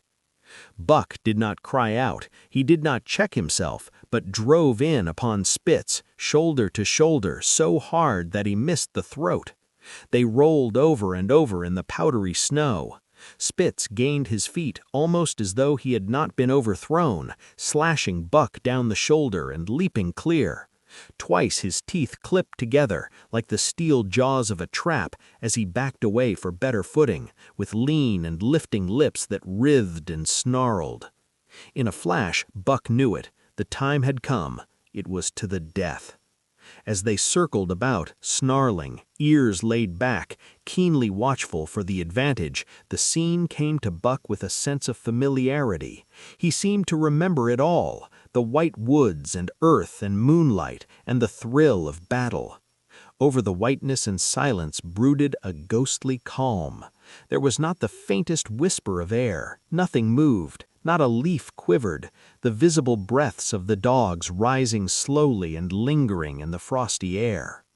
They had made short work of the snowshoe rabbit, these dogs that were ill-tamed wolves, and now they were drawn up in an expectant circle. They too were silent, their eyes only gleaming and their breaths drifting slowly upward. To Buck, it was nothing new or strange, this scene of old time. It was as though it had always been, the wonted way of things. Spitz was a practiced fighter. From Spitzbergen, through the Arctic, and across Canada and the Barrens, he had held his own with all manner of dogs and achieved to mastery over them. Bitter rage was his, but never blind rage. In passion to rend and destroy, he never forgot that his enemy was in like passion to rend and destroy. He never rushed till he was prepared to receive a rush, never attacked till he had first defended that attack. In vain, Buck strove to sink his teeth in the neck of the big white dog. Wherever his fangs struck for the softer flesh, they were countered by the fangs of Spitz. Fang clashed fang, and lips were cut and bleeding, but Buck could not penetrate his enemy's guard. Then he warmed up and enveloped Spitz in a whirlwind of rushes. Time and time again he tried for the snow-white throat, where life bubbled near to the surface, and each time and every time Spitz slashed him and got away. Then Buck took to rushing as though for the throat, when suddenly drawing back his head and curving in from the side, he would drive his shoulder at the shoulder of Spitz as a ram by which to overthrow him. But instead, Buck's shoulder was slashed down each time as Spitz leapt lightly away. Lightly away. Spitz was untouched, while Buck was streaming with blood and panting hard. The fight was growing desperate, and all the while the silent and wolfish circle waited to finish off whichever dog went down. As Buck grew winded, Spitz took to rushing, and he kept him staggering for footing. Once Buck went over, and the whole circle of 60 dogs started up, but he recovered himself, almost in mid-air, and the circle sank down again and waited. But Buck possessed a quality that made for greatness: imagination. He fought by instinct, but he could fight by head as well. He rushed, as though attempting the old shoulder trick, but at the last instant swept low to the snow and in. His teeth closed on Spitz's left foreleg. There was a crunch of breaking bone, and the white dog faced him on 3 legs. Thrice he tried to knock him over, then repeated the trick and broke the right foreleg. Despite the pain and helplessness, Spitz struggled madly to keep up. He saw the silent circle, with gleaming eyes, lolling tongues, and silvery breaths drifting upward, closing in upon him as he had seen similar circles close in upon beaten antagonists in the past. Only this time he was the one who was beaten. There was no hope for him. Buck was inexorable. Mercy was a thing reserved for gentler climes. He maneuvered for the final rush. The circle had tightened till he could feel the breaths of the huskies on his flanks. He could see them beyond Spitz and to either side, half crouching for the spring, their eyes fixed upon him. A pause seemed to fall. Every animal was motionless as though turned to stone. Only Spitz quivered and bristled as he staggered back and forth, snarling with horrible menace, as though to frighten off impending death. Then Buck sprang in and out, but while he was in, shoulder had at last squarely met shoulder. The dark circle became a dot on the moon-flooded snow as Spitz disappeared from view. Buck stood and looked on, the successful champion, the dominant primordial beast who had made his kill and found it good. But it was in giving the law and making his mates live up to it that Buck excelled. Dave and Solex did not mind the change in leadership. It was none of their business. Their business was to toil, and toil mightily in the traces. So long as that were not interfered with, they did not care what happened. Billy, the good-natured, could lead for all they cared, so long as he kept order. The rest of the team, however, had grown unruly during the last days of Spitz, and their surprise was great now that Buck proceeded to lick them into shape. Pike, who pulled at Buck's heels and who never put an ounce more of his weight against the breastband than he was compelled to do, was swiftly and repeatedly shaken for loafing, and ere the first day was done he was pulling more than ever before in his life. The first night in camp, Joe, the sour one, was punished roundly, a thing that Spitz had never succeeded in doing. Buck simply smothered him by virtue of superior weight and cut him up till he ceased snapping and began to whine for mercy. The general tone of the team picked up immediately. It recovered its old-time solidarity, and once more the dogs leaped as one dog in the traces. At the Rink Rapids, 2 native huskies, Teak and Kuna, were added, and the celerity with which Buck broke them in took away Francois's breath. "Never such a dog as that Buck," he cried. "No, never. Him worth $1,000, by gar. Eh? "What you say, Perrault?" And Perrault nodded. He was ahead of the record then, and gaining day by day. The trail was in excellent condition, well packed and hard, and there was no new fallen snow with which to contend. It was not too cold. The temperature dropped to 50 below zero and remained there the whole trip. The men rode and ran by turn, and the dogs were kept on the jump with but infrequent stoppages. The 30-mile river was comparatively coated with ice, and they covered in one day going out what had taken them 10 days coming in. In one run they made a 60-mile dash from the foot of Lake Labarge to the White Horse Rapids. Across Marsh, Tagish, and Bennett, 70 miles of lakes, they flew so fast that the man whose turn it was to run towed behind the sled at the end of a rope. And on the last night of the second week they topped White Pass and dropped down the sea slope with the lights of Skagway and of the shipping at their feet. It was a record run. Each day for 14 days they had averaged 40 miles. For 3 days, Perrault and François threw chests up and down the main street of Skagway and were deluged with invitations to drink, while the team was the constant center of a worshipful crowd of dog-busters and mushers. Then 3 or 4 Western bad men aspired to clean out the town, were riddled like pepper boxes for their pains, and public interest turned to other idols. Next came official orders. François called Buck to him, threw his arms around him, wept over him, and that was the last of François and Perrault. Like other men, they passed out of Buck's life for good. A Scotch half-breed took charge of him and his mates, and in company with a dozen other dog teams, he started back over the weary trail to Dawson. It was no light running now, nor record time, but heavy toil each day with a heavy load behind, for this was the mail train carrying word from the world to the men who sought gold under the shadow of the pole.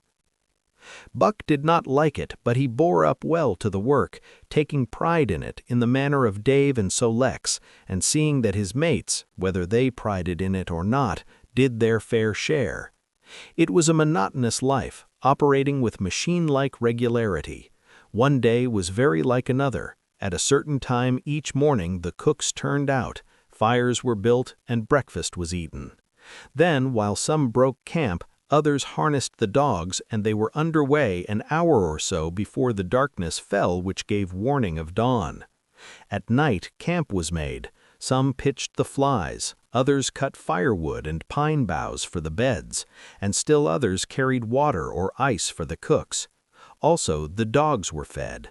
To them this was the one feature of the day, though it was good to loaf around after the fish was eaten for an hour or so with the other dogs, of which there were 50 and odd. There were fierce fighters among them, but 3 battles with the fiercest brought Buck to mastery, so that when he bristled and showed his teeth, they got out of his way. Best of all, perhaps, he loved to lie near the fire, hind legs crouched under him, 4 legs stretched out in front, head raised and eyes blinking dreamily at the flames.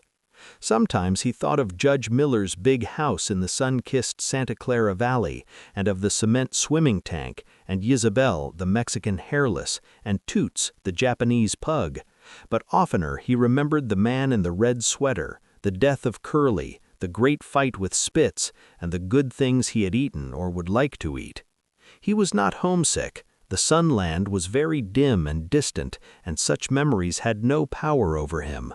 Far more potent were the memories of his heredity that gave things he had never seen before a seeming familiarity. The instincts, which were but the memories of his ancestors become habits, which had lapsed in later days and still later in him quickened and become alive again. Sometimes, as he crouched there, blinking dreamily at the flames, it seemed that the flames were of another fire, and that as he crouched by this other fire, he saw another and different man from the half-breed cook before him. This other man was shorter of leg and longer of arm, with muscles that were stringy and knotty rather than rounded and swelling.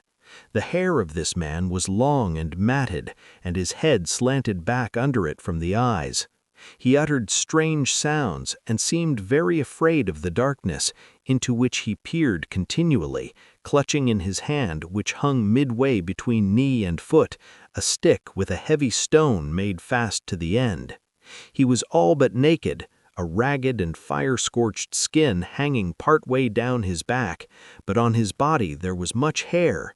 In some places, across the chest and shoulders and down the outside of the arms and thighs, it was matted into almost a thick fur. He did not stand erect, but with trunk inclined forward from the hips on legs that bent at the knees. About his body there was a peculiar springiness or resiliency, almost cat-like, and a quick alertness as of one who lived in perpetual fear of things seen and unseen. At other times, this hairy man squatted by the fire with head between his legs and slept. On such occasions his elbows were on his knees, his hands clasped above his head as though to shed rain by the hairy arms. And beyond that fire, in the circling darkness, Buck could see many gleaming coals, 2 by 2, always 2 by 2, which he knew to be the eyes of great beasts of prey. And he could hear the crashing of their bodies through the undergrowth and the noises they made in the night. And dreaming there by the Yukon bank, with lazy eyes blinking at the fire, these sounds and sights of another world would make the hair to rise along his back and stand on end across his shoulders and up his neck till he whimpered low and suppressedly, or growled softly, and the half-breed cook shouted at him, "Hey, you, Buck, wake up!" Whereupon the other world would vanish, and the real world come into his eyes, and he would get up and yawn and stretch as though he had been asleep. It was a hard trip, with the mail behind them, and the heavy work wore them down. They were short of weight and in poor condition when they made Dawson, and should have had a 10 days or a week's rest at least. But in 2 days' time they dropped down the Yukon bank from the barracks, loaded with letters for the outside. The dogs were tired, the drivers grumbling, and to make matters worse, it snowed every day. This meant a soft trail, greater friction on the runners, and heavier pulling for the dogs. Yet the drivers were fair through it all and did their best for the animals. Each night the dogs were attended to first. They ate before the drivers ate, and no man sought his sleeping robe till he had seen to the feet of the dogs he drove. Still, their strength went down. Since the beginning of the winter they had traveled 1,800 miles, dragging sleds the whole weary distance, and 1,800 miles will tell upon life of the toughest. Buck stood it, keeping his mates up to their work and maintaining discipline, though he too was very tired. Billy cried and whimpered regularly in his sleep each night.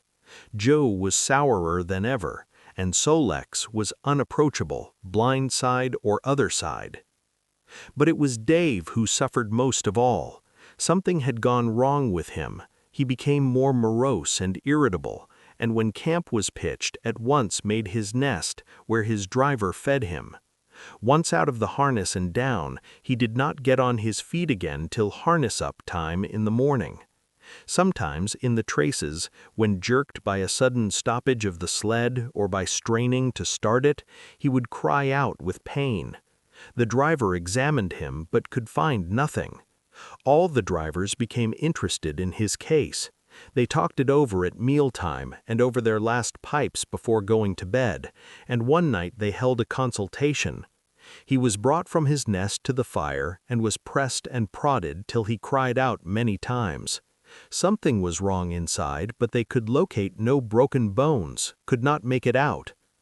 By the time Cassiar Bar was reached, he was so weak that he was falling repeatedly in the traces. The Scotch half-breed called a halt and took him out of the team, making the next dog, Solex, fast to the sled. His intention was to rest Dave, letting him run free behind the sled. Sick as he was, Dave resented being taken out, grunting and growling when the traces were unfastened, and whimpering broken-heartedly when he saw Solex in the position he had held and served so long. For the pride of trace and trail was his, and sick unto death he could not dare that another dog should do his work. When the sled started, he floundered in the soft snow alongside the beaten trail, attacking Solex with his teeth, rushing against him and trying to thrust him off into the soft snow on the other side, striving to leap inside his traces and get between him and the sled, and all the while whining and yelping and crying with grief and pain. This accomplished, the outfit, though cut in half, was still a formidable bulk. Charles and Hal went out in the evening and bought 6 outside dogs. These, added to the 6 of the original team, and Teak and Kuna, the huskies obtained at the Rink Rapids on the record trip, brought the team up to 14. But the outside dogs, though practically broken in since their landing, did not amount to much. 3 were short-haired pointers, 1 was a Newfoundland, and the other 2 were mongrels of indeterminate breed. They did not seem to know anything, these newcomers. Buck and his comrades looked upon them with disgust, and though he speedily taught them their places and what not to do, he could not teach them what to do. They did not take kindly to trace and trail. With the exception of the 2 mongrels, they were bewildered and spirit-broken by the strange, savage environment in which they found themselves and by the ill treatment they had received. The 2 mongrels were without spirit at all. Bones were the only things breakable about them. With the newcomers hopeless and forlorn, and the old team worn out by 2,500 miles of continuous trail, the outlook was anything but bright. The 2 men, however, were quite cheerful. And they were proud, too. They were doing the thing in style, with 14 dogs. They had seen other sleds depart over the pass for Dawson or come in from Dawson, but never had they seen a sled with so many as 14 dogs. In the nature of Arctic travel, there was a reason why 14 dogs should not drag one sled, and that was that one sled could not carry the food for 14 dogs. But Charles and Hal did not know this. They had worked the trip out with a pencil, so much to a dog, so many dogs, so many days, QED. Mercedes looked over their shoulders and nodded comprehensively. It was all so very simple. Late next morning, Buck led the long team up the street. There was nothing lively about it, no snap or go in him and his fellows. They were starting dead weary. 4 times he had covered the distance between Saltwater and Dawson, and the knowledge that, jaded and tired, he was facing the same trail once more made him bitter. His heart was not in the work, nor was the heart of any dog. The outsides were timid and frightened, the insides without confidence in their masters. Buck felt vaguely that there was no depending upon these 2 men and the woman. They did not know how to do anything. And as the days went by, it became apparent that they could not learn. They were slack in all things, without order or discipline. It took them half the night to pitch a slovenly camp, and half the morning to break that camp and get the sled loaded in fashion so slovenly that for the rest of the day they were occupied in stopping and rearranging the load. Some days they did not make 10 miles. On other days they were unable to get started at all, and on no day did they succeed in making more than half the distance used by the men as a basis in their dog food computation. It was inevitable that they should go short on dog food, but they hastened it by overfeeding, bringing the day nearer when underfeeding would commence. The outside dogs, whose digestions had not been trained by chronic famine to make the most of little, had voracious appetites, and when, in addition to this, the worn-out huskies pulled weakly, Hal decided that the orthodox ration was too small. He doubled it. And to cap it all, when Mercedes, with tears in her pretty eyes and a quaver in her throat, could not cajole him into giving the dogs still more, she stole from the fish sacks and fed them slyly. But it was not food that Buck and the huskies needed, but rest. And though they were making poor time, the heavy load they dragged sapped their strength severely. Then came the underfeeding. Hal awoke one day to the fact that his dog food was half gone and the distance only quarter covered. Further, that for love or money no additional dog food was to be obtained. So he cut down even the orthodox ration and tried to increase the day's travel. His sister and brother-in-law seconded him, but they were frustrated by their heavy outfit and their own incompetence. It was a simple matter to give the dogs less food, but it was impossible to make the dogs travel faster, while their own inability to get underway earlier in the morning prevented them from traveling longer hours.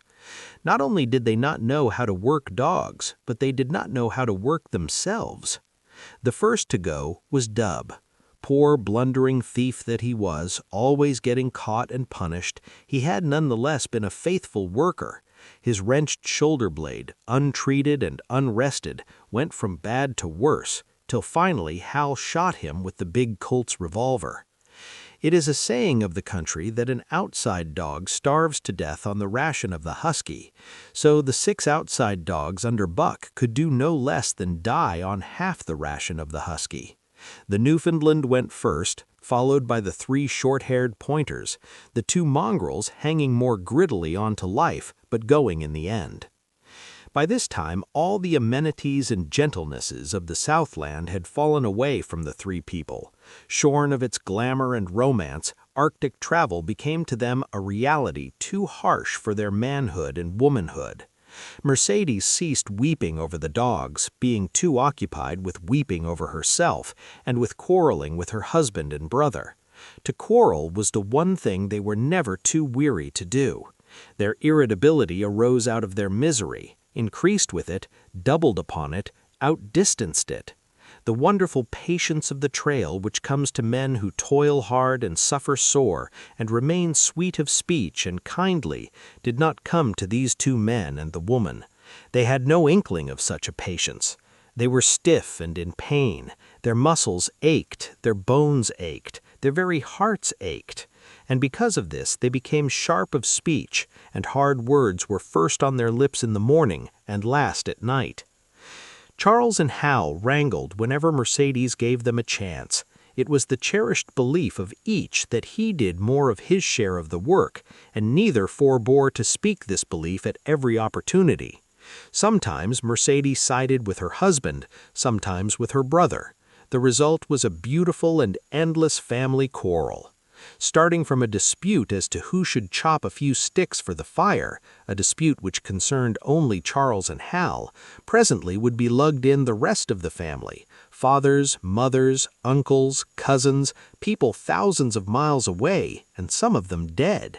Buck watched them apprehensively as they proceeded to take down the tent and load the sled. There was a great deal of effort about their manner, but no businesslike method. The tent was rolled into an awkward bundle 3 times as large as it should have been. The tin dishes were packed away unwashed. Mercedes continually fluttered in the way of her men and kept up an unbroken chattering of remonstrance and advice. When they put a clothes sack on the front of the sled, she suggested it should go on the back, and when they had put it on the back and covered it over with a couple of other bundles, she discovered overlooked articles which could abide nowhere else but in that very sack, and they unloaded again. 3 men from a neighboring tent came out and looked on, grinning and winking at one another. "You've got a right smart load as it is," said one of them, "and it's not me should tell you your business, but I wouldn't tote that tent along if I was you." "Undreamed of!" cried Mercedes, throwing up her hands in dainty dismay. "However in the world could I manage without a tent?" "It's springtime, and you won't get any more cold weather," the man replied. She shook her head decidedly, and Charles and Hal put the last odds and ends on top the mountainous load. "Think it'll ride?" one of the men asked. "Why shouldn't it?" Charles demanded rather shortly. "Oh, that's all right, the man hastened meekly to say. "I was just a-wonderin', that is all. It seemed a mite top-heavy." Charles turned his back and drew the lashings down as well as he could, which was not in the least well. "And of course the dogs can hike along all day with that contraption behind them," affirmed a second of the men. "Certainly," said Hal with freezing politeness, taking hold of the gee-pole with one hand and swinging his whip from the other. "Mush!" he shouted. "Mush on there!" The dogs sprang against the breastbands, strained hard for a few moments, then relaxed. They were unable to move the sled. "The lazy brutes, I'll show them!" he cried, preparing to lash out at them with the whip. But Mercedes interfered, crying, "Oh, Hal, you mustn't!" as she caught hold of the whip and wrenched it from him. "The poor dears! Now you must promise you won't be harsh with them for the rest of the trip, or I won't go a step." "Precious lot you know about dogs," her brother sneered, "and I wish you'd leave me alone. They're lazy, I tell you, and you've got to whip them to get anything out of them. That's their way. You ask anyone. Ask one of those men." Mercedes looked at them imploringly, untold repugnance at sight of pain written in her pretty face. "They're weak as water, if you want to know," came the reply from one of the men. "Plumb tuckered, that's what's the matter. They need a rest." "Rest be blanked," said Hal with his beardless lips, and Mercedes said, "Oh," in pain and sorrow at the oath. But she was a clannish creature and rushed at once to the defense of her brother. "Never mind that man," she said pointedly. "You are driving our dogs, and you do what you think best with them." Again Hal's whip fell upon the dogs. They threw themselves against the breastbands, dug their feet into the packed snow, got down low to it, and put forth all their strength. The sled held as though it were an anchor. After 2 efforts, they stood still, panting. The whip was whistling savagely when once more Mercedes interfered. She dropped on her knees before Buck with tears in her eyes and put her arms around his neck. "You poor, poor dears! Why don't you pull hard? Then you wouldn't be whipped." Buck did not like her, but he was feeling too miserable to resist her, taking it as part of the day's miserable work. One of the onlookers, who had been clenching his teeth to suppress hot speech, now spoke up.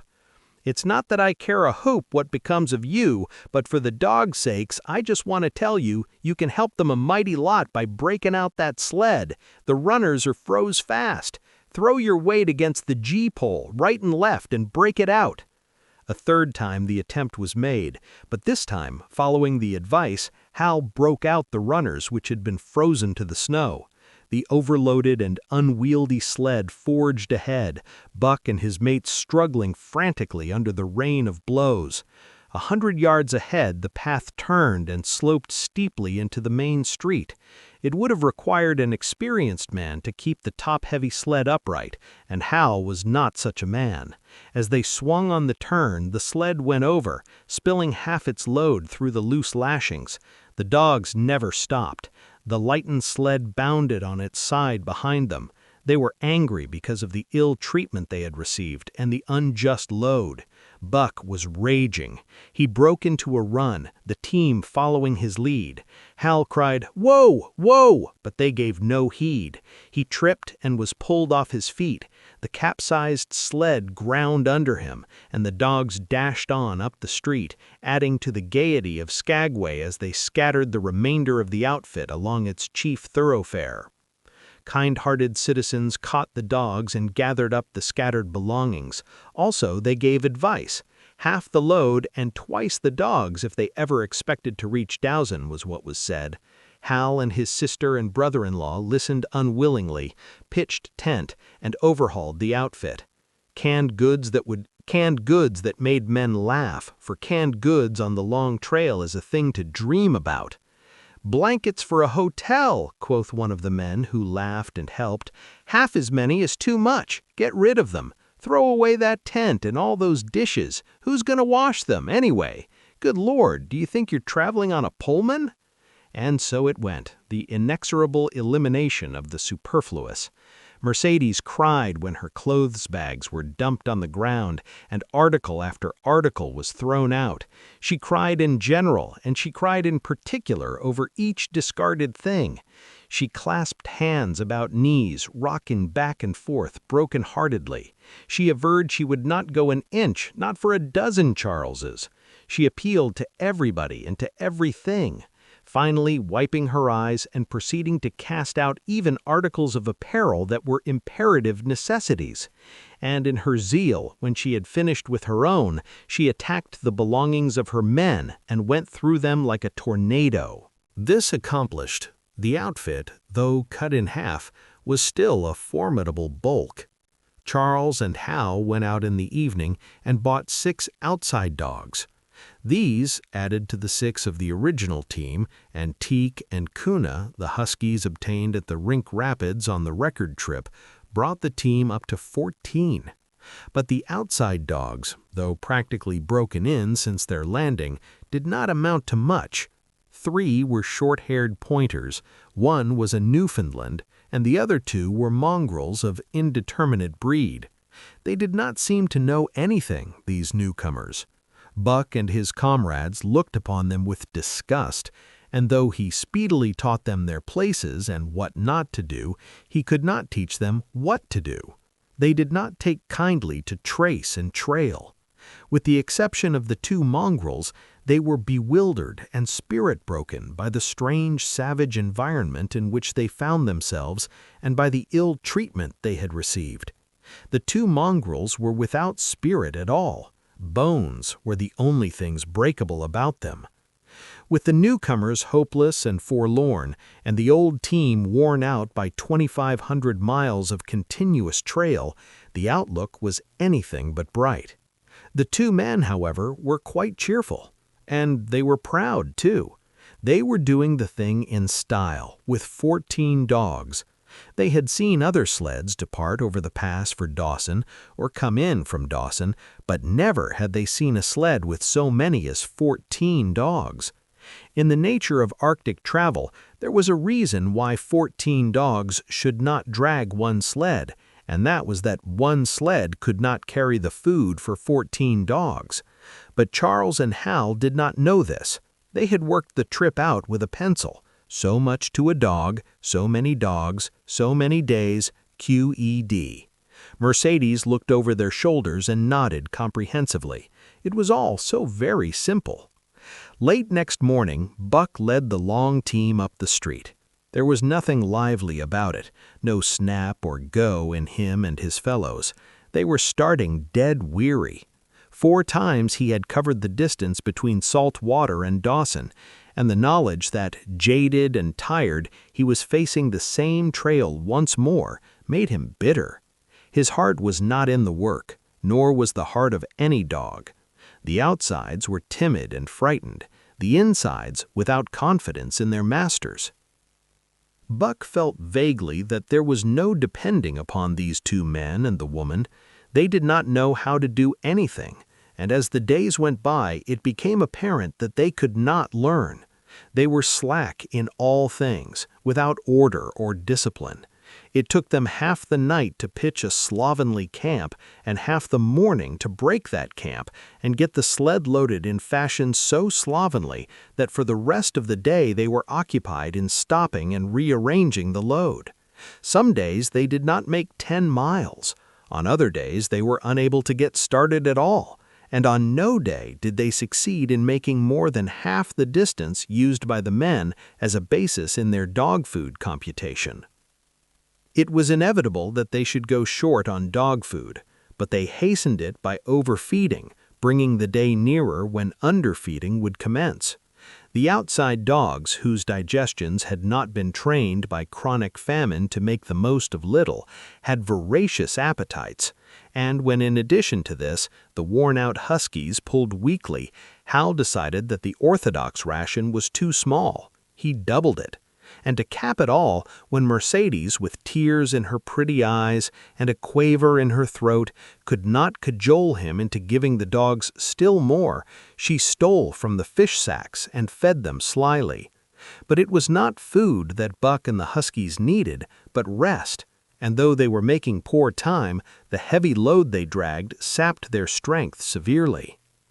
Then came the underfeeding. Hal awoke one day to the fact that his dog food was half gone and the distance only quarter covered. Further, that for love or money no additional dog food was to be obtained. So he cut down even the orthodox ration and tried to increase the day's travel. His sister and brother-in-law seconded him, but they were frustrated by their heavy outfit and their own incompetence. It was a simple matter to give the dogs less food, but it was impossible to make the dogs travel faster, while their own inability to get underway earlier in the morning prevented them from traveling longer hours. Not only did they not know how to work dogs, they did not know how to work themselves. The first to go was Dub. Poor blundering thief that he was, always getting caught and punished. he had nonetheless been a faithful worker. His wrenched shoulder blade, untreated and unrested, went from bad to worse, till finally Hal shot him with the big Colt's revolver. It is a saying of the country that an outside dog starves to death on the ration of the husky, so the 6 outside dogs under Buck could do no less than die on half the ration of the husky. The Newfoundland went first, followed by the 3 short-haired pointers, the 2 mongrels hanging more grittily onto life, but going in the end. At this time, all the amenities and gentlenesses of the Southland had fallen away from the 3 people. Shorn of its glamour and romance, Arctic travel became to them a reality too harsh for their manhood and womanhood. Mercedes ceased weeping over the dogs, being too occupied with weeping over herself and with quarreling with her husband and brother. To quarrel was the one thing they were never too weary to do. Their irritability arose out of their misery, increased with it, doubled upon it, outdistanced it.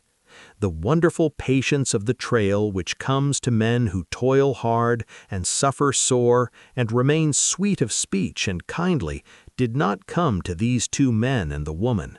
They had no inkling of such a patience. They were stiff and in pain. Their muscles ached, their bones ached, their very hearts ached.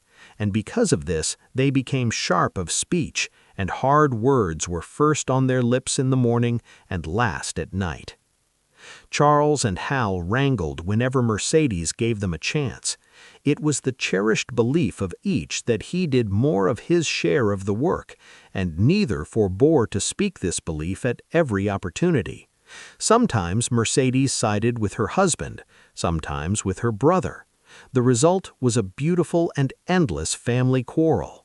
Starting from a dispute as to which should chop a few sticks for the fire, a dispute that concerned only Charles and Hal, presently would be lugged in the rest of the family, fathers, mothers, uncles, cousins, people thousands of miles away, and some of them dead. That Hal's views on art, or the sort of society plays his mother's brother wrote, should have anything to do with the chopping of a few sticks of firewood passes comprehension. Nevertheless, the quarrel was as likely to tend in that direction as in the direction of Charles's political prejudices. And that Charles's sister's tale-bearing tongue should be relevant to the building of a Yukon fire was apparent only to Mercedes, who disburdened herself of copious opinions upon that topic, and incidentally upon a few other traits unpleasantly peculiar to her husband's family. In the meantime, the fire remained unbuilt, the camp half-pitched, and the dogs unfed. Mercedes nursed a special grievance, the grievance of sex. She was pretty and soft and had been chivalrously treated all her days. But the present treatment by her husband and brother was everything save chivalrous. It was her custom to be helpless. They complained. Upon which impeachment of what to her was her most essential sex prerogative, she made their lives unendurable. She no longer considered the dogs, and because she was sore and tired, she persisted in riding on the sled. She was pretty and soft, but she weighed 120 pounds, a lusty last straw to the load dragged by the weak and starving animals. She rode for days till they fell in the traces and the sled stood still. Hal and Charles begged her to get off and walk, pleaded with her, entreated, the while she wept and importuned heaven with a recital of their brutality. On one occasion, they took her off the sled by main strength. They never did it again. She let her legs go limp like a spoiled child and sat down on the trail. They went on their way, but she did not move. After they had traveled 3 miles, they unloaded the sled, came back for her, and by main strength put her on the sled again. In the excess of their own misery, they were callous to the suffering of their animals. Hal's theory, which he practiced on others, was that one must get hardened. He had started out preaching it to his sister and brother-in-law. Failing there, he hammered it into the dogs with a club. At the 5 fingers, the dog food gave out, and a poor, toothless old squaw offered to trade them a few pounds of frozen horsehide for the Colt's revolver that kept the big hunting knife company at Hal's hip. A poor substitute for food was this hide, just as it had been stripped from the starved horses of the cattlemen 6 months back. In its frozen state, it was more like strips of galvanized iron, and when a dog wrestled it into his stomach, it thawed into thin and innutritious leathery strings and into a mass of short hair, irritating and indigestible. And through it all, Buck staggered along at the head of the team as in a nightmare. He pulled when he could. When he could no longer pull, he fell down and remained down till blows from whip or club drove him to his feet again. All the stiffness and gloss had gone out of his beautiful furry coat. The hair hung down limp and draggled, or matted with dried blood where Hal's club had bruised him. His muscles had wasted away to knotty strings, and the flesh pads had disappeared, so that each rib and every bone in his frame were outlined cleanly through the loose hide that was wrinkled in folds of emptiness. It was heartbreaking, only Buck's heart was unbreakable. The man in the red sweater had proved that. As it was with Buck, so it was with his mates. They were perambulating skeletons.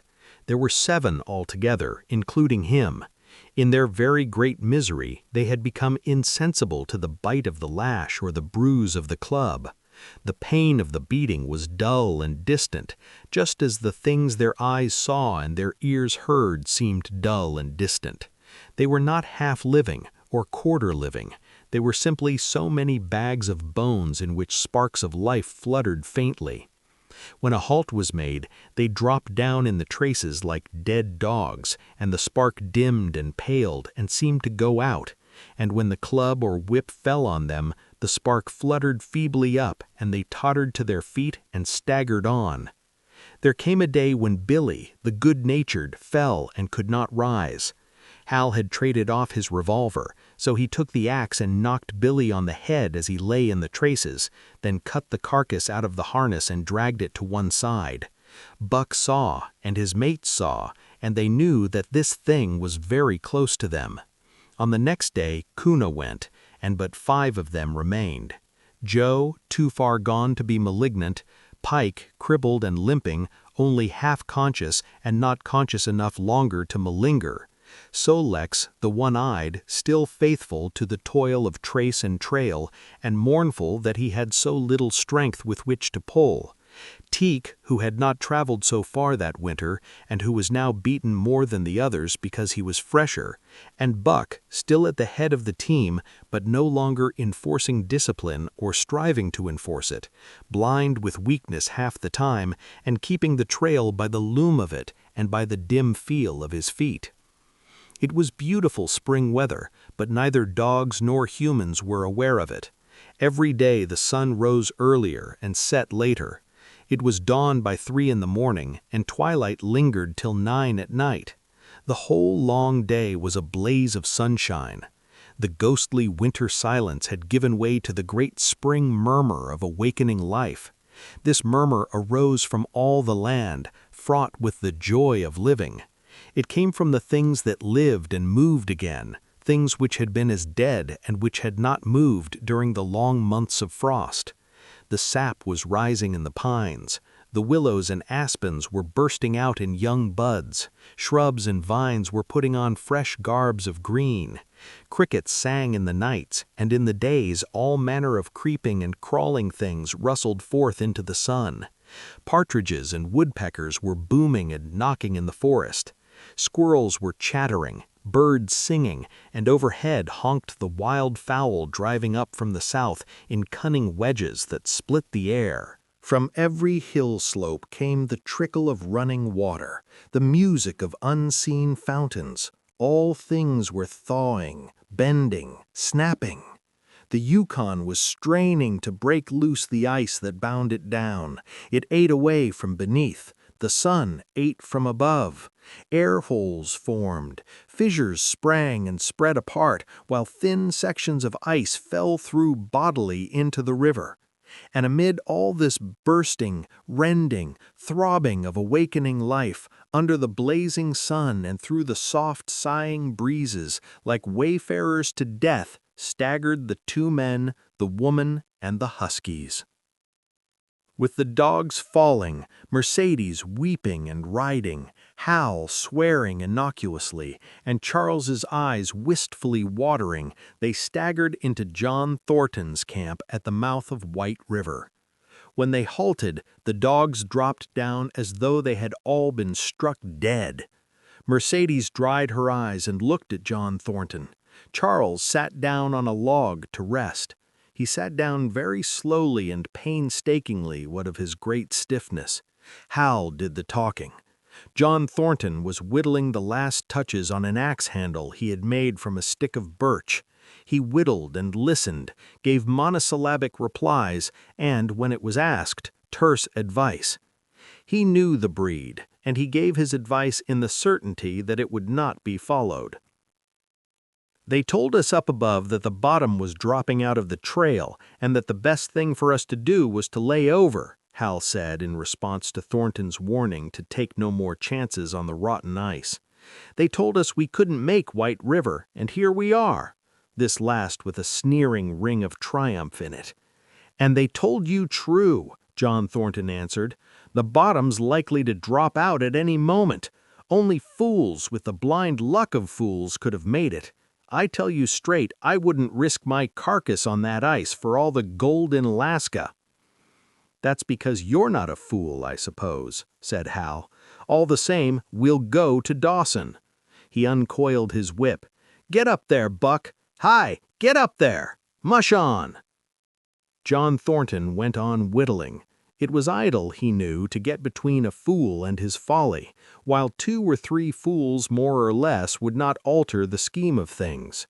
But the team did not get up at the command. It had long since passed into the stage where blows were required to rouse it.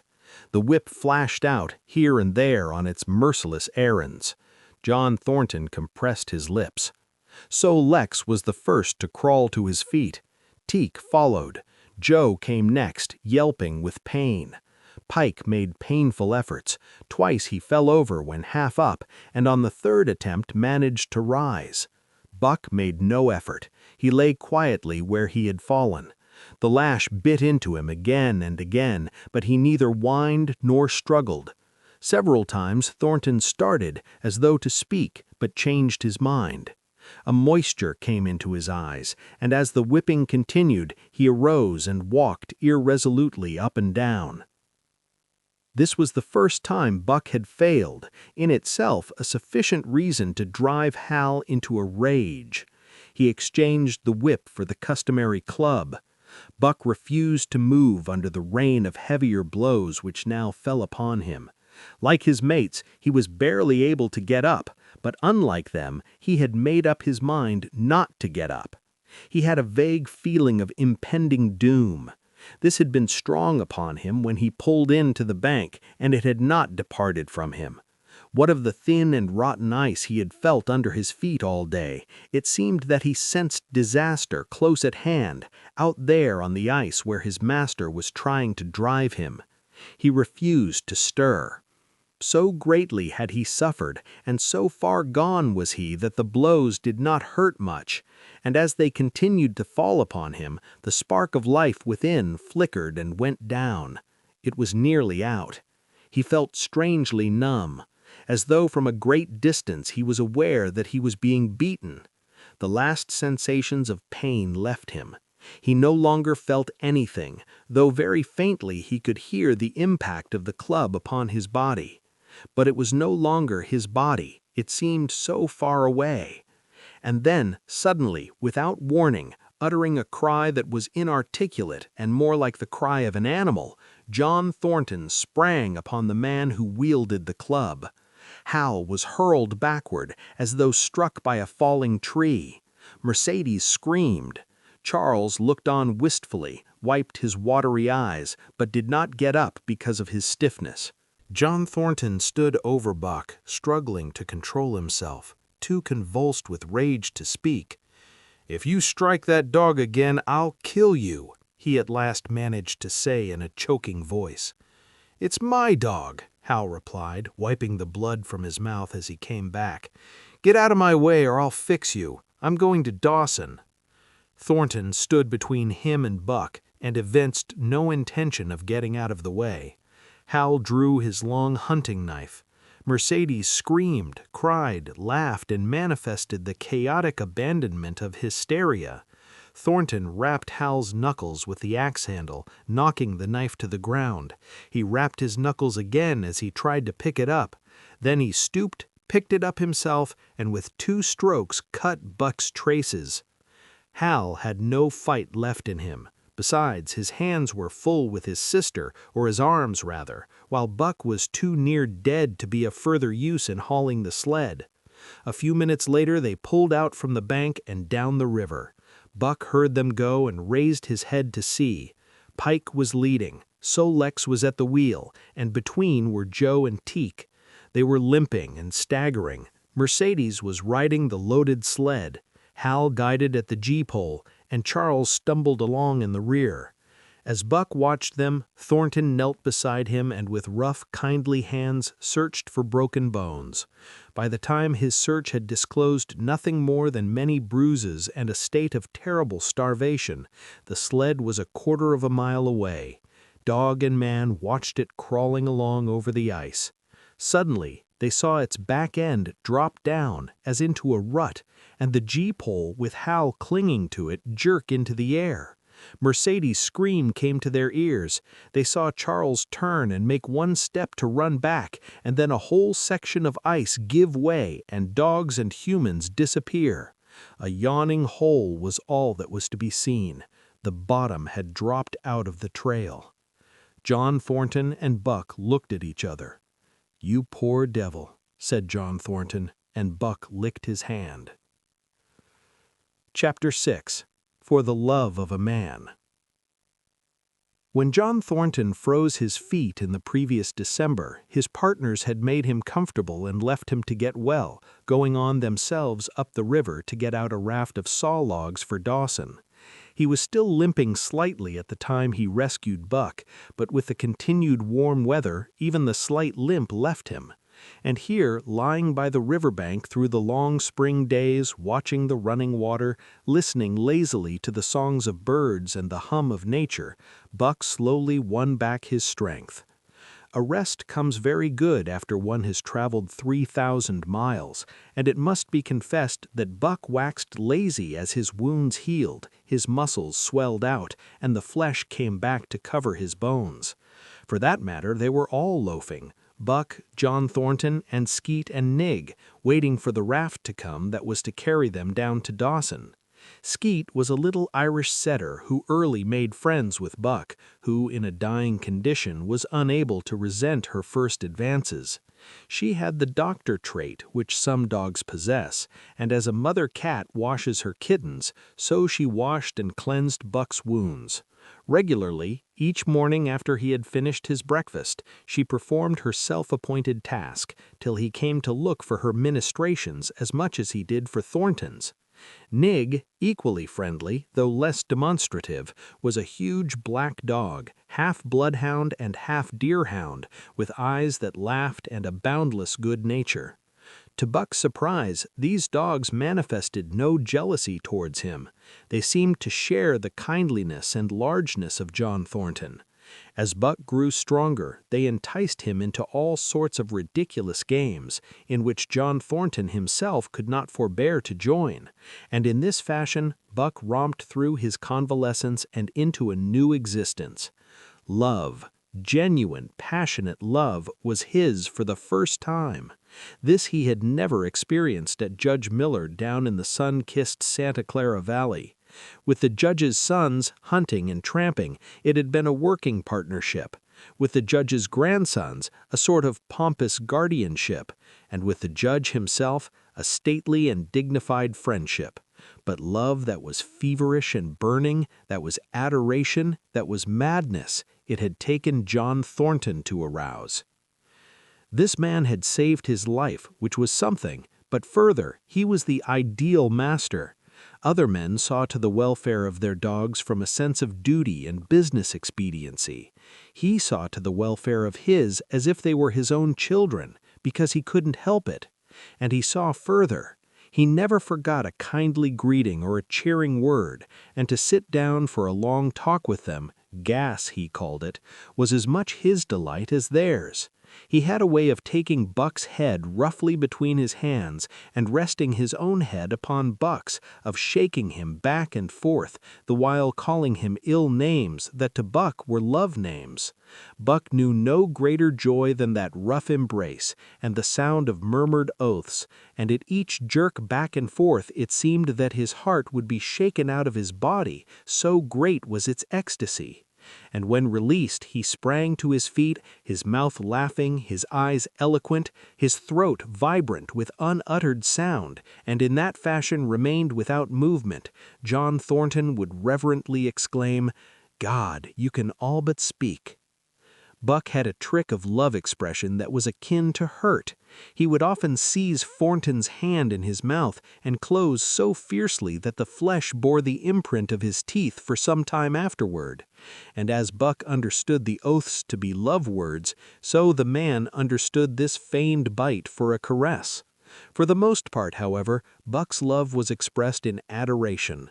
While he went wild with happiness when Thornton touched him or spoke to him, he did not seek these tokens. Unlike Skeet, who was wont to shove her nose under Thornton's hand and nudge till petted, or Nig, who would stalk up and rest his great head on Thornton's knee, Buck was content to adore at a distance. He would lie for the hour, eager, alert, at Thornton's feet, looking up into his face, dwelling upon it, studying it, following with keenest interest each fleeting expression, every movement or change of feature. Or, as chance might have it, he would lie farther away, to the side or rear, watching the outlines of the man and the occasional movements of his body. And often, such was the communion in which they lived, the strength of Buck's gaze would draw John Thornton's head around, and he would return the gaze without speech, his heart shining out of his eyes, as Buck's heart shone out his. For a long time after his rescue, Buck did not like Thornton to get out of his sight. From the moment he left the tent to when he entered it again, Buck would follow at his heels. His transient masters, since he had come into the Northland, had bred in him a fear that no master could be permanent. He was afraid that Thornton would pass out of his life as Perrault and Francois and the Scotch half-breed had passed out. Even in the night, in his dreams, he was haunted by this fear. At such times he would shake off sleep and creep through the chill to the flap of the tent, where he would stand and listen to the sound of his master's breathing. But in spite of this great love he bore John Thornton, which seemed to bespeak the soft civilizing influence, the strain of the primitive which the Northland had aroused in him remained alive and active. Faithfulness and devotion, things born of fire and roof, were his, yet he retained his wildness and wiliness. He was a thing of the wild, come in from the wild to sit by John Thornton's fire, rather than a dog of the soft Southland stamped with the marks of generations of civilization. Because of his very great love, he could not steal from this man, but from any other man, in any other camp, he did not hesitate an instant, while the cunning with which he stole enabled him to escape detection. His face and body were scored by the teeth of many dogs, and he fought as fiercely as ever, and more shrewdly. Skeet and Nig were too good-natured for quarreling, besides they belonged to John Thornton. But the strange dog, no matter what the breed or valor, swiftly acknowledged Buck's supremacy or found himself struggling for life with a terrible antagonist. And Buck was merciless. He had learned well the law of club and fang, and he never forewent an advantage or drew back from a foe he had started on the way to death. He had lessoned from Spitz and from the chief fighting dogs of the police and mail, and knew there was no middle course. He must master or be mastered, while to show mercy was a weakness. Mercy did not exist in the primordial life. It was misunderstood for fear, and such misunderstandings made for death. Kill or be killed, Eat or be eaten was the law, and this mandate down out of the depths of time he obeyed. He was older than the days he had seen and the breaths he had drawn. He linked the past with the present, and the eternity behind him throbbed through him in a mighty rhythm to which he swayed as the tides and seasons swayed.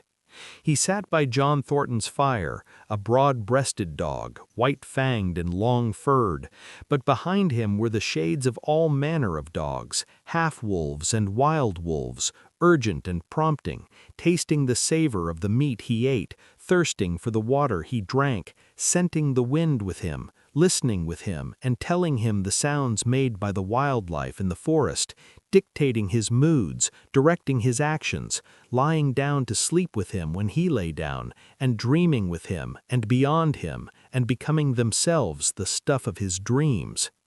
So peremptorily did these shades beckon him that each day mankind and the claims of mankind slipped farther from him.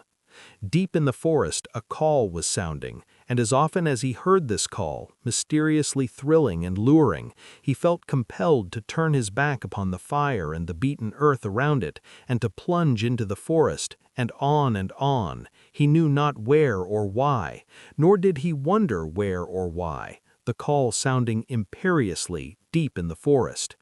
But as often as he gained the soft, unbroken earth and the green shade, the love for John Thornton drew him back to the fire again.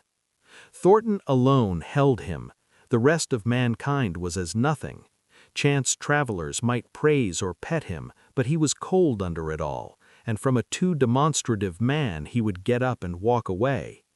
When Thornton's partners, Hans and Pete, arrived on the long-expected raft, Buck refused to notice them till he learned they were close to Thornton. After that he tolerated them in a passive sort of way, accepting favors from them as though he favored them by accepting. They were of the same large type as Thornton, living close to the earth, thinking simply and seeing clearly, and ere they swung the raft into the big eddy by the sawmill at Dawson, they understood Buck and his ways, and did not insist upon an intimacy such as obtained with Skeet and Nig. For Thornton, however, his love seemed to grow and grow. He alone among men could put a pack upon Buck's back in the summer traveling. Nothing was too great for Buck to do when Thornton commanded. One day, they had grub-staked themselves from the proceeds of the raft and left Dawson for the headwaters of the Tanana. The men and dogs were sitting on the crest of a cliff which fell away straight down to naked bedrock 300 feet below. John Thornton was sitting near the edge, Buck at his shoulder. A thoughtless whim seized Thornton, and he drew the attention of Hans and Pete to the experiment he had in mind. "Jump, Buck," he commanded, sweeping his arm out and over the chasm. The next instant he was grappling with Buck on the extreme edge, while Hans and Pete were dragging them back into safety. "It's uncanny," Pete said, after it was over, and they had caught their speech. Thornton shook his head. "No, it is splendid, and it is terrible, too. Do you know, it sometimes makes me afraid."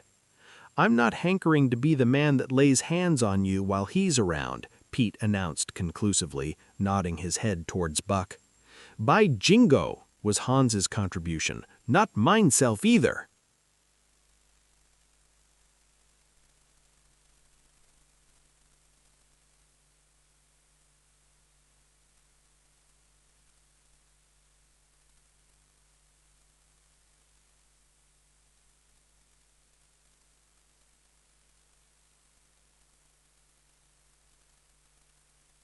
Later on, in the fall of the year, he saved John Thornton's life in quite another fashion. The three partners were lining along a narrow poling boat down a bad stretch of rapids on the 40-mile creek. Hans and Pete moved along the bank, snubbing with a thin manila rope from tree to tree, while Thornton remained in the boat, helping its descent by means of a pole and shouting directions to the shore. Buck, on the bank, worried and anxious, kept abreast of the boat, his eyes never off his master. At a particularly bad spot, where a ledge of barely submerged rocks jutted out into the river, Hans cast off the rope, and while Thornton pulled the boat out into the stream, ran down the bank with the end in his hand to snub the boat when it had cleared the ledge. This it did, and was flying downstream in a current as swift as a mill race when Hans checked it with the rope, and checked too suddenly. The boat flirted over and snubbed into the bank bottom up, while Thornton, flung sheer out of it, was carried downstream toward the worst part of the rapids, a stretch of wild water in which no swimmer could live. Buck had sprung in on the instant, and at the end of 300 yards, amid a mad swirl of water, he overhauled Thornton. When he felt him grasp his tail, Buck headed for the bank, swimming with all his splendid strength. But the progress shoreward was slow, the progress downstream amazingly rapid. From below came the fatal roaring where the wild current went wilder and was rent in shreds and spray by the rocks which thrust through like the teeth of an enormous comb. The suck of the water as it took the beginning of the last steep pitch was frightful, and Thornton knew that the shore was impossible. He scraped furiously over a rock, bruised across a second, and struck a third with crushing force. He clutched its slippery top with both hands, releasing Buck, and above the roar of the churning water shouted, "Go, Buck, go!" Buck could not hold his own and swept on downstream, struggling desperately but unable to win back.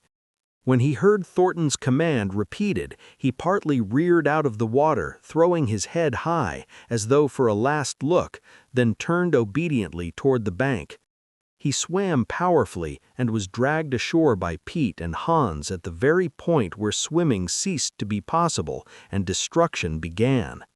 They knew that the time a man could cling to a slippery rock in the face of that driving current was a matter of minutes, and they ran as fast as they could up the bank to a point far above where Thornton was hanging on. They attached the line with which they had been snubbing the boat to Buck's neck and shoulders, being careful that it should neither strangle him nor impede his swimming, and launched him into the stream. He struck out boldly, but not straight enough into the stream. He discovered the mistake too late, when Thornton was abreast of him and a bare half-dozen strokes away while he was being carried helplessly past. Hans promptly snubbed with the rope as though Buck were a boat. The rope thus tightening on him in the sweep of the current, he was jerked under the surface, and under the surface he remained till his body struck against the bank and he was hauled out. He was half drowned, and Hans and Pete threw themselves upon him, pounding the breath into him and the water out of him. He staggered to his feet and fell down. The faint sound of Thornton's voice came to them, and though they could not make out the words of it, they knew that he was in his extremity. His master's voice acted on Buck like an electric shock. He sprang to his feet and ran up the bank ahead of the men to the point of his previous departure. Again the rope was attached and he was launched, and again he struck out, but this time straight into the stream. He had miscalculated once, but he would not be guilty of it a second time. Hans paid out the rope, permitting no slack, while Pete kept it clear of coils. Buck held on until he was on a line straight above Thornton. Then he turned and with the speed of an express train headed down upon him. Thornton saw him coming, and as Buck struck him like a battering ram with the whole force of the current behind him, he reached up and closed with both arms around the shaggy neck. Hans snubbed the rope around the tree, and Buck and Thornton were jerked under the water, strangling, suffocating, sometimes one uppermost and sometimes the other, dragging over the jagged bottom, smashing against rocks and snags. They veered into the bank. Thornton came to, belly downward, and being violently propelled back and forth across a drift log by Hans and Pete. His first glance was for Buck, over whose limp and apparently lifeless body Nig was setting up a howl, while Skeet was licking the wet face and closed eyes. Thornton was himself bruised and battered, and he went carefully over Buck's body when he had been brought around, finding 3 broken ribs. "That settles it," he announced. "We camp right here." And camp they did, till Buck's ribs knitted and he was able to travel. That winter, at Dowson, Buck performed another exploit, not so heroic perhaps, but one that put his name many notches higher on the totem pole of Alaskan fame. This exploit was particularly gratifying to the three men, for they stood in need of the outfit which it furnished and were enabled to make a long-desired trip into the Virgin East, where miners had not yet appeared. It was brought about by a conversation in the El Dorado saloon in which men waxed boastful of their favorite dogs. Buck, because of his record, was the target for these men, and Thornton was driven stoutly to defend him. At the end of half an hour, one man stated that his dog could start a sled with 500 pounds and walk off with it. A second bragged 600 for his dog, and a third 700. "Pooh-pooh," said John Thornton. "Buck can start 1,000 pounds." "And break it out and walk off with it for 100 yards?" demanded Mathewson, a bonanza king, he of the 700 vaunt. "And break it out and walk off with it for 100 yards," John Thornton said coolly. "Well," Mathewson said, slowly and deliberately so that all could hear, "I've got $1,000 that says he can't, and there it is." So saying, he slammed a sack of gold dust of the size of a bologna sausage down upon the bar. Nobody spoke. Thornton's bluff, if bluff it was, had been called. He could feel a flush of warm blood creeping up his face. His tongue had tricked him. He did not know whether Buck could start 1,000 pounds. Half a ton! The enormousness of it appalled him. He had great faith in Buck's strength, and had often thought him capable of starting such a load, but never, as now, had he faced the possibility of it, the eyes of a dozen men fixed upon him, silent and waiting. Further, he had no $1,000, nor had Hans or Pete. "I've got a sled standing outside now with 20 50-pound sacks of flour on it," Mathewson went on with brutal directness, "so don't let that hinder you." Thornton did not reply. He did not know what to say. He glanced from face to face in the absent way of a man who has lost the power of thought and is seeking somewhere to find the thing that will start it going again. The face of Jim O'Brien, a Mastodon king and old-time comrade, caught his eyes.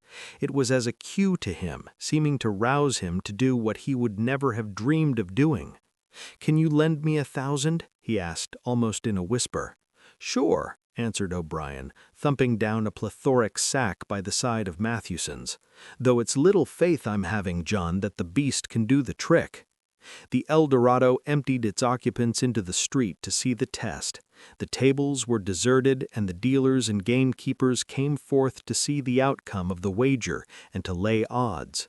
Several hundred men, furred and mittened, banked around the sled within easy distance. Mathewson's sled, loaded with 1,000 pounds of flour, had been standing for a couple of hours, and in the intense cold, it was 60 below zero, the runners had frozen fast to the hard-packed snow. Men offered odds of 2 to 1 that Buck could not budge the sled. A quibble arose concerning the phrase, "break out."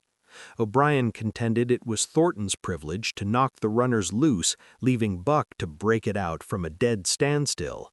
Mathewson insisted that the phrase included breaking the runners from the frozen grip of the snow. A majority of the men who had witnessed the making of the bet decided in his favor, whereat the odds went up to 3 to 1 against Buck. There were no takers, not a man believed him capable of the feat. Thornton had been hurried into the wager, heavy with doubt, and now that he looked at the sled itself, the concrete fact, with the regular team of 10 dogs curled up in the snow before it, the more impossible the task appeared. Mathewson waxed jubilant. 3 to 1, he proclaimed. "I'll lay you another 1,000 at that figure, Thornton. What do you say?" Thornton's doubt was strong in his face, but his fighting spirit was aroused. The fighting spirit that soars above odds, fails to recognize the impossible, and is deaf to all save the clamor for battle. He called Hans and Pete to him.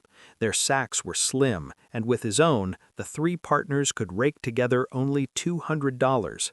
In the ebb of their fortunes, this sum was their total capital, yet they laid it unhesitatingly against Mathewson's 600. The team of 10 dogs was unhitched, and Buck, with his own harness, was put into the sled.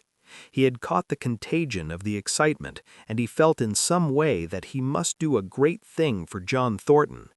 Murmurs of admiration at his splendid appearance went up.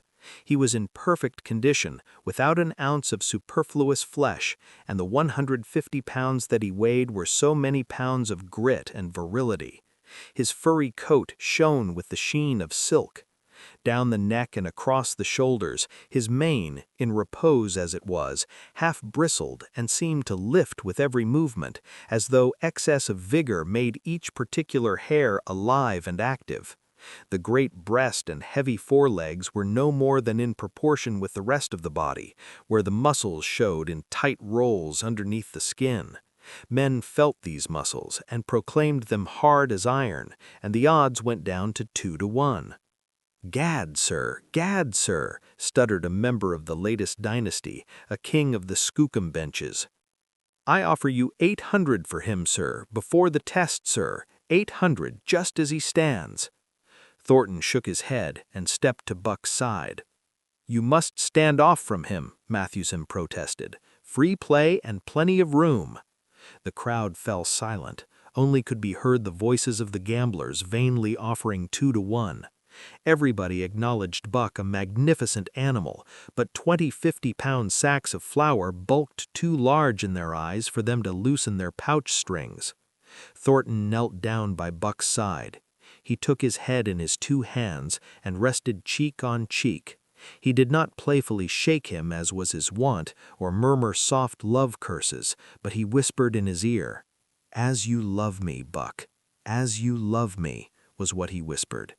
Buck whined with suppressed eagerness. The crowd was watching curiously. The affair was growing mysterious. It seemed like a conjuration. As Thornton got to his feet, Buck seized his mittened hand between his jaws, pressing in with his teeth and releasing, slowly, half reluctantly. It was the answer, in terms not of speech, but of love. Thornton stepped well back. Now, Buck, he said. Buck tightened the traces, then slacked them for a matter of several inches. It was the way he had learned. Gee! Thornton's voice rang out, sharp in the tense silence. Buck swung to the right, ending the movement in a plunge that took up the slack and with a sudden jerk arrested his 150 pounds. The sled quivered, and from under the runners arose a crisp crackling. Haw! Thornton commanded. Buck duplicated the maneuver, this time to the left. The crackling turned into a snapping, the sled pivoting and the runners slipping and grating several inches to the side. The sled was broken out. Men were holding their breaths, intensely unconscious of the fact. Now, mush! Thornton's command cracked out like a pistol shot. Buck threw himself forward, tightening the traces with a jarring lunge. His whole body was gathered compactly together in the tremendous effort, the muscles writhing and knotting like live things under the silky fur.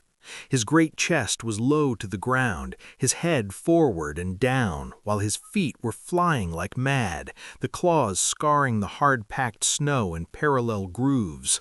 The sled swayed and trembled, half started forward. One of his feet slipped, and one man groaned aloud. Then the sled lurched ahead in what appeared a rapid succession of jerks, though it never really came to a dead stop again. Half an inch, 2 inches. The jerks perceptibly diminished. As the sled gained momentum, he caught them up, till it was moving steadily along. Men gasped and began to breathe again, unaware that for a moment they had ceased to breathe. Thornton was running behind, encouraging Buck with short, cheery words. The distance had been measured off, and as he neared the pile of firewood which marked the end of the 100 yards, a cheer began to grow and grow, which burst into a roar as he passed the firewood and halted at command. Every man was tearing himself loose, even Mathewson. Hats and mittens were flying in the air. Men were shaking hands, it did not matter with whom, and bubbling over in a general incoherent babble. But Thornton fell on his knees beside Buck. Head was against head, and he was shaking him back and forth. Those who hurried up heard him cursing Buck, and he cursed him long and fervently, and softly and lovingly. Gad, sir, spluttered the Skookum Bench King. I'll give you 1,000 for him, sir, 1,000, sir, 1,200, sir. Thornton rose to his feet. His eyes were wet. The tears were streaming frankly down his cheeks. Sir, he said to the Skookum Bench King, no, sir. You can go to hell, sir. It's the best I can do for you, sir. Buck seized Thornton's hand in his teeth. Thornton shook him back and forth.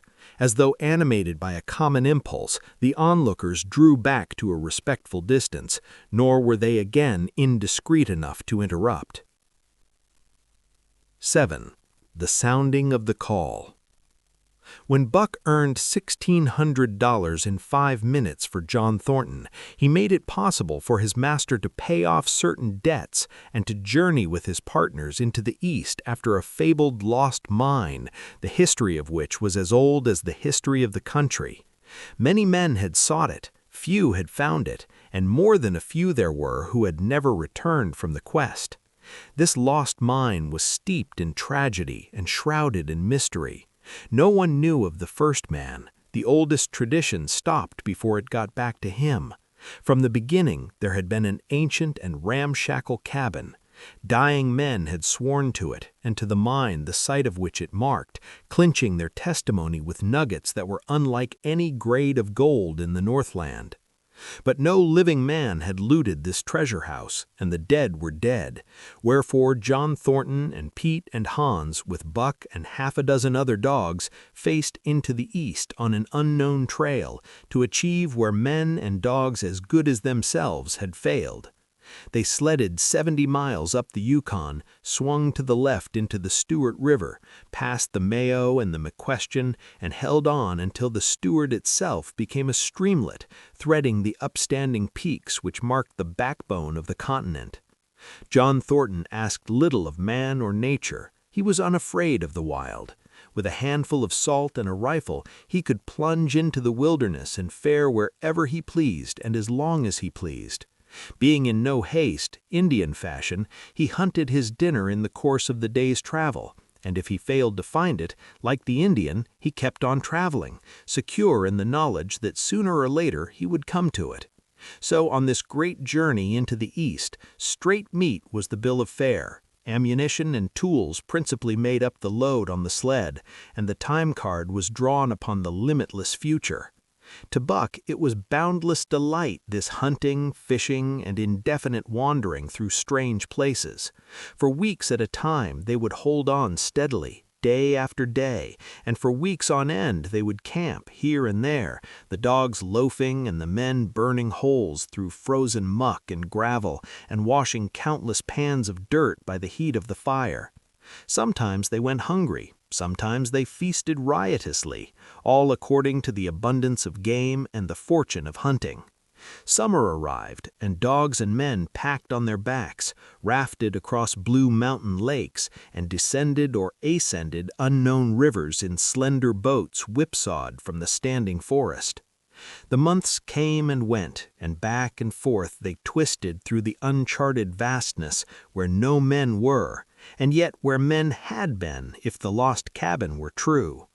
They went across divides in summer blizzards, shivered under the midnight sun on naked mountains between the timberline and the eternal snows, dropped into summer valleys amid swarming gnats and flies, and in the shadows of glaciers picked strawberries and flowers as ripe and fair as any the Southland could boast. In the fall of the year they penetrated a weird lake country, sad and silent, where wildfowl had been, but where then there was no life nor sign of life, only the blowing of chill winds, the forming of ice in sheltered places, and the melancholy rippling of waves on lonely beaches. And through another winter they wandered on the obliterated trails of men who had gone before. Once they came upon a path blazed through the forest, an ancient path, and the lost cabin seemed very near. But the path began nowhere and ended nowhere, and it remained mystery, as the man who made it and the reason he made it remained mystery. Another time they chanced upon the time-graven wreckage of a hunting lodge, and amid the shreds of rotted blankets, John Thornton found a long-barreled flintlock. He knew it for a Hudson Bay Company gun of the young days in the Northwest, when such a gun was worth its height in beaver skins packed flat. And that was all. No hint as to the man who in an early day had reared the lodge and left the gun among the blankets. Spring came on once more, and at the end of all their wandering, they found not the lost cabin, but a shallow placer in a broad valley where the gold showed like yellow butter across the bottom of the washing pan. They sought no farther. Each day they worked earned them thousands of dollars in clean dust and nuggets, and they worked every day. The gold was sacked in moose-hide bags, 50 pounds to the bag, and piled like so much firewood outside the Spruce Brow Lodge. Like giants they toiled, days flashing on the heels of days like dreams as they heaped the treasure up. There was nothing for the dogs to do save the hauling in of meat now and again that Thornton killed, and Buck spent long hours musing by the fire. The vision of the short-legged, hairy man came to him more frequently now that there was little work to be done. And often, blinking by the fire, Buck wandered with him in that other world which he remembered. The salient thing of this other world seemed fear. When he watched the hairy man sleeping by the fire, head between his knees and hands clasped above, Buck saw that he slept restlessly, with many starts and awakenings, at which times he would peer fearfully into the darkness and fling more wood upon the fire. Did they walk by the beach of a sea, where the hairy man gathered shellfish and ate them as he gathered? It was with eyes that roved everywhere for hidden danger, and with legs prepared to run like the wind at its first appearance. Through the forest they crept noiselessly, Buck at the hairy man's heels, and they were alert and vigilant, the pair of them, ears twitching and moving and nostrils quivering, for the man heard and smelt as keenly as Buck. The hairy man could spring up into the trees and travel ahead as fast as on the ground, swinging by the arms from limb to limb, sometimes a dozen feet apart, letting go and catching, never falling, never missing his grip. In fact, he seemed as much at home among the trees as on the ground, and Buck had memories of nights of vigil spent beneath trees wherein the hairy man roosted, holding on tightly as he slept. And closely akin to the visions of the hairy man was the call still sounding in the depths of the forest. It filled him with a great unrest and strange desires.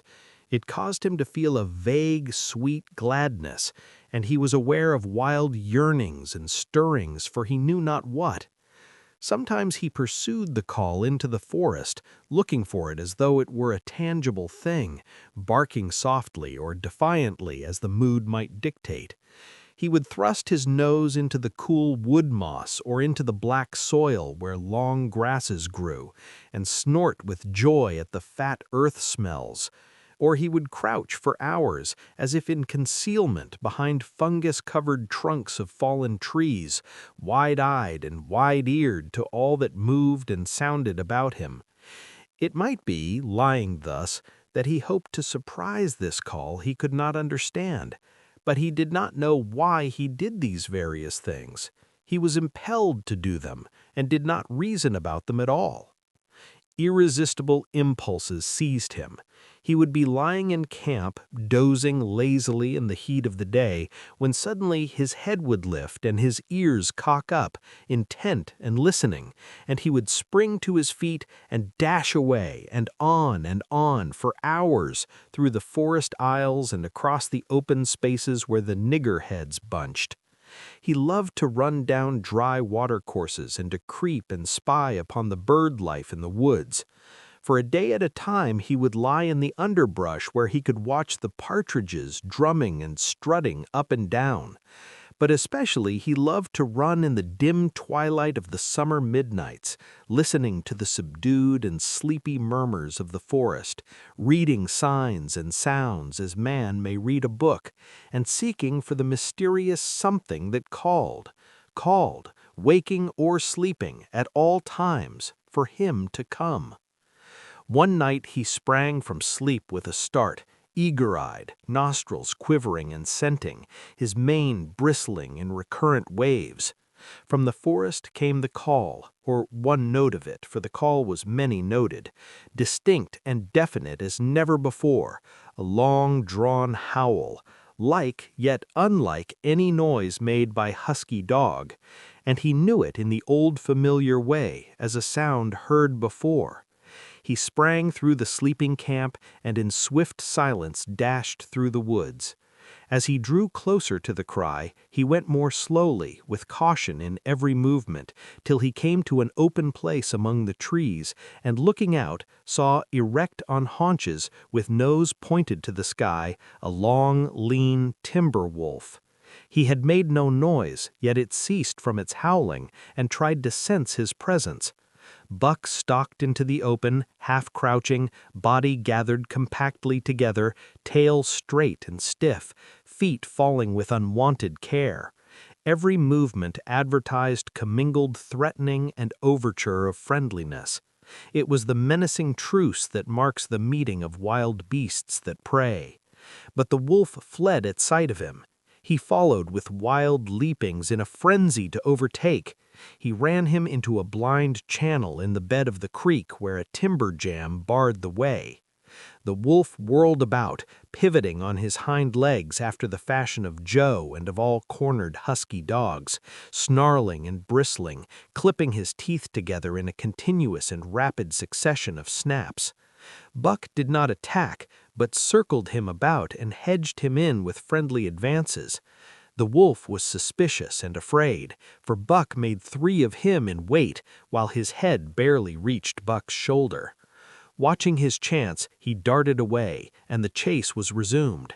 Time and again he was cornered, and the thing repeated, though he was in poor condition, or Buck could not so easily have overtaken him. He would run till Buck's head was even with his flank, when he would whirl around at bay, only to dash away again at the first opportunity.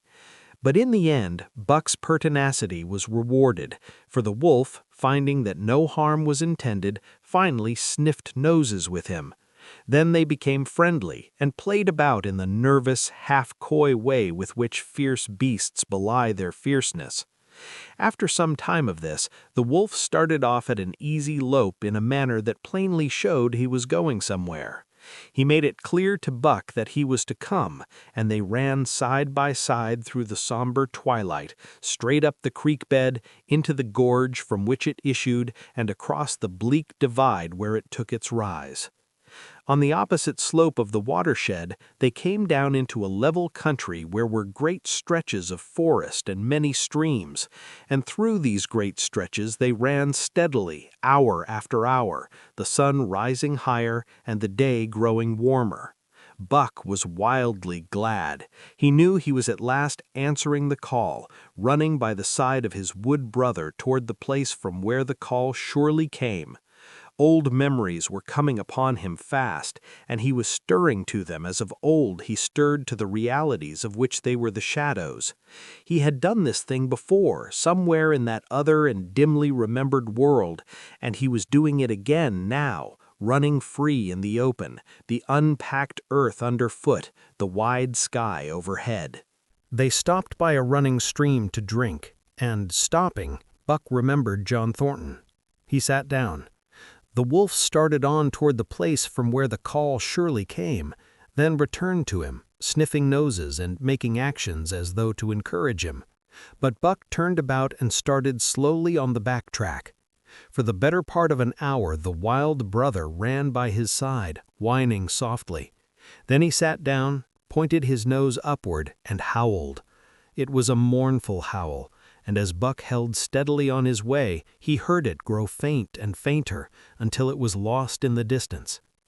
John Thornton was eating dinner when Buck dashed into camp and sprang upon him in a frenzy of affection, overturning him, scrambling upon him, licking his face, biting his hand, playing the general tomfool, as John Thornton characterized it, the while he shook Buck back and forth and cursed him lovingly. For 2 days and nights Buck never left camp, never let Thornton out of his sight. He followed him about at his work, watched him while he ate, saw him into his blankets at night and out of them in the morning.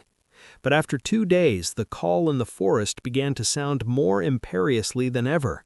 Buck's restlessness came back on him, and he was haunted by recollections of the wild brother and of the smiling land beyond the divide and the run side by side through the wide forest stretches. Once again he took to wandering in the woods, but the wild brother came no more, and though he listened through long vigils, the mournful howl was never raised. He began to sleep out at night, staying away from camp for days at a time, and once he crossed the divide at the head of the creek and went down into the land of timber and streams. There he wandered for a week, seeking vainly for fresh sign of the wild brother, killing his meat as he traveled, and traveling with the long, easy lope that seems never to tire. He fished for salmon in a broad stream that emptied somewhere into the sea, and by this stream he killed a large black bear, blinded by the mosquitoes while likewise fishing, and raging through the forest helpless and terrible. Even so, it was a hard fight, and it aroused the last latent remnants of Buck's ferocity. And 2 days later, when he returned to his kill and found a dozen wolverines quarreling over the spoil, he scattered them like chaff, and those that fled left 2 behind who would quarrel no more. The blood-longing became stronger than ever before. He was a killer, a thing that preyed, living on the things that lived, unaided, alone, by virtue of his own strength and prowess, surviving triumphantly in a hostile environment where only the strong survived. Because of all this, he became possessed of a great pride in himself, which communicated itself like a contagion to his physical being. It advertised itself in all his movements, was apparent in the play of every muscle, spoke plainly as speech in the way he carried himself, and made his glorious furry coat, if anything, more glorious. But for the stray brown on his muzzle and above his eyes, and for the splash of white hair that ran midmost down his chest, he might well have been mistaken for a gigantic wolf, larger than the largest of the breed. From his St. Bernard father he had inherited size and weight, but it was his shepherd mother who had given shape to that size and weight. His muzzle was the long wolf muzzle, save that it was larger than the muzzle of any wolf, and his head, somewhat broader, was the wolf head on a massive scale. His cunning was wolf cunning and wild cunning, his intelligence, shepherd intelligence, and St. Bernard intelligence, and all this plus an experience gained in the fiercest of schools made him as formidable a creature as any that roamed the wild. A carnivorous animal living on a straight meat diet, he was in full flower, at the high tide of his life, overspilling with vigor and virility. When Thornton passed a caressing hand along his back, a snapping and crackling followed the hand, each hair discharging its pent magnetism at the contact. Every part, brain and body, nerve tissue and fiber, was keyed to the most exquisite pitch, and between all the parts there was a perfect equilibrium or adjustment. To sights and sounds and events which required action, he responded with lightning-like rapidity. Quickly as a husky dog could leap to defend from attack, or to attack, he could leap twice as quickly. He saw the movement or heard sound, and responded in less time than another dog required to compass the mere seeing or hearing. He perceived and determined and responded in the same instant. In point of fact, the 3 actions of perceiving, determining, and responding were sequential, but so infinitesimal were the intervals of time between them that they appeared simultaneous. His muscles were surcharged with vitality and snapped into play sharply like steel springs. Life streamed through him in splendid flood, glad and rampant, until it seemed that it would burst him asunder in sheer ecstasy and pour forth generously over the world. "Never was there such a dog," said John Thornton one day as the partners watched Buck marching out of camp. "When he was made, the mold was broke," said Pete. "By jingo, I think so myself," Hans affirmed. They saw him marching out of camp, but they did not see the instant and terrible transformation which took place as soon as he was within the secrecy of the forest. He no longer marched, At once he became a thing of the wild, stealing along softly, cat-footed, a passing shadow that appeared and disappeared among the shadows. He knew how to take advantage of every cover, to crawl on his belly like a snake, and like a snake to leap and strike. He could take a ptarmigan from its nest, kill a rabbit as it slept, and snap in mid-air the little chipmunks fleeing a second too late for the trees. Fish in open pools were not too quick for him, nor were beaver mending their dams too wary. He killed to eat, not from wantonness, but he preferred to eat what he killed himself.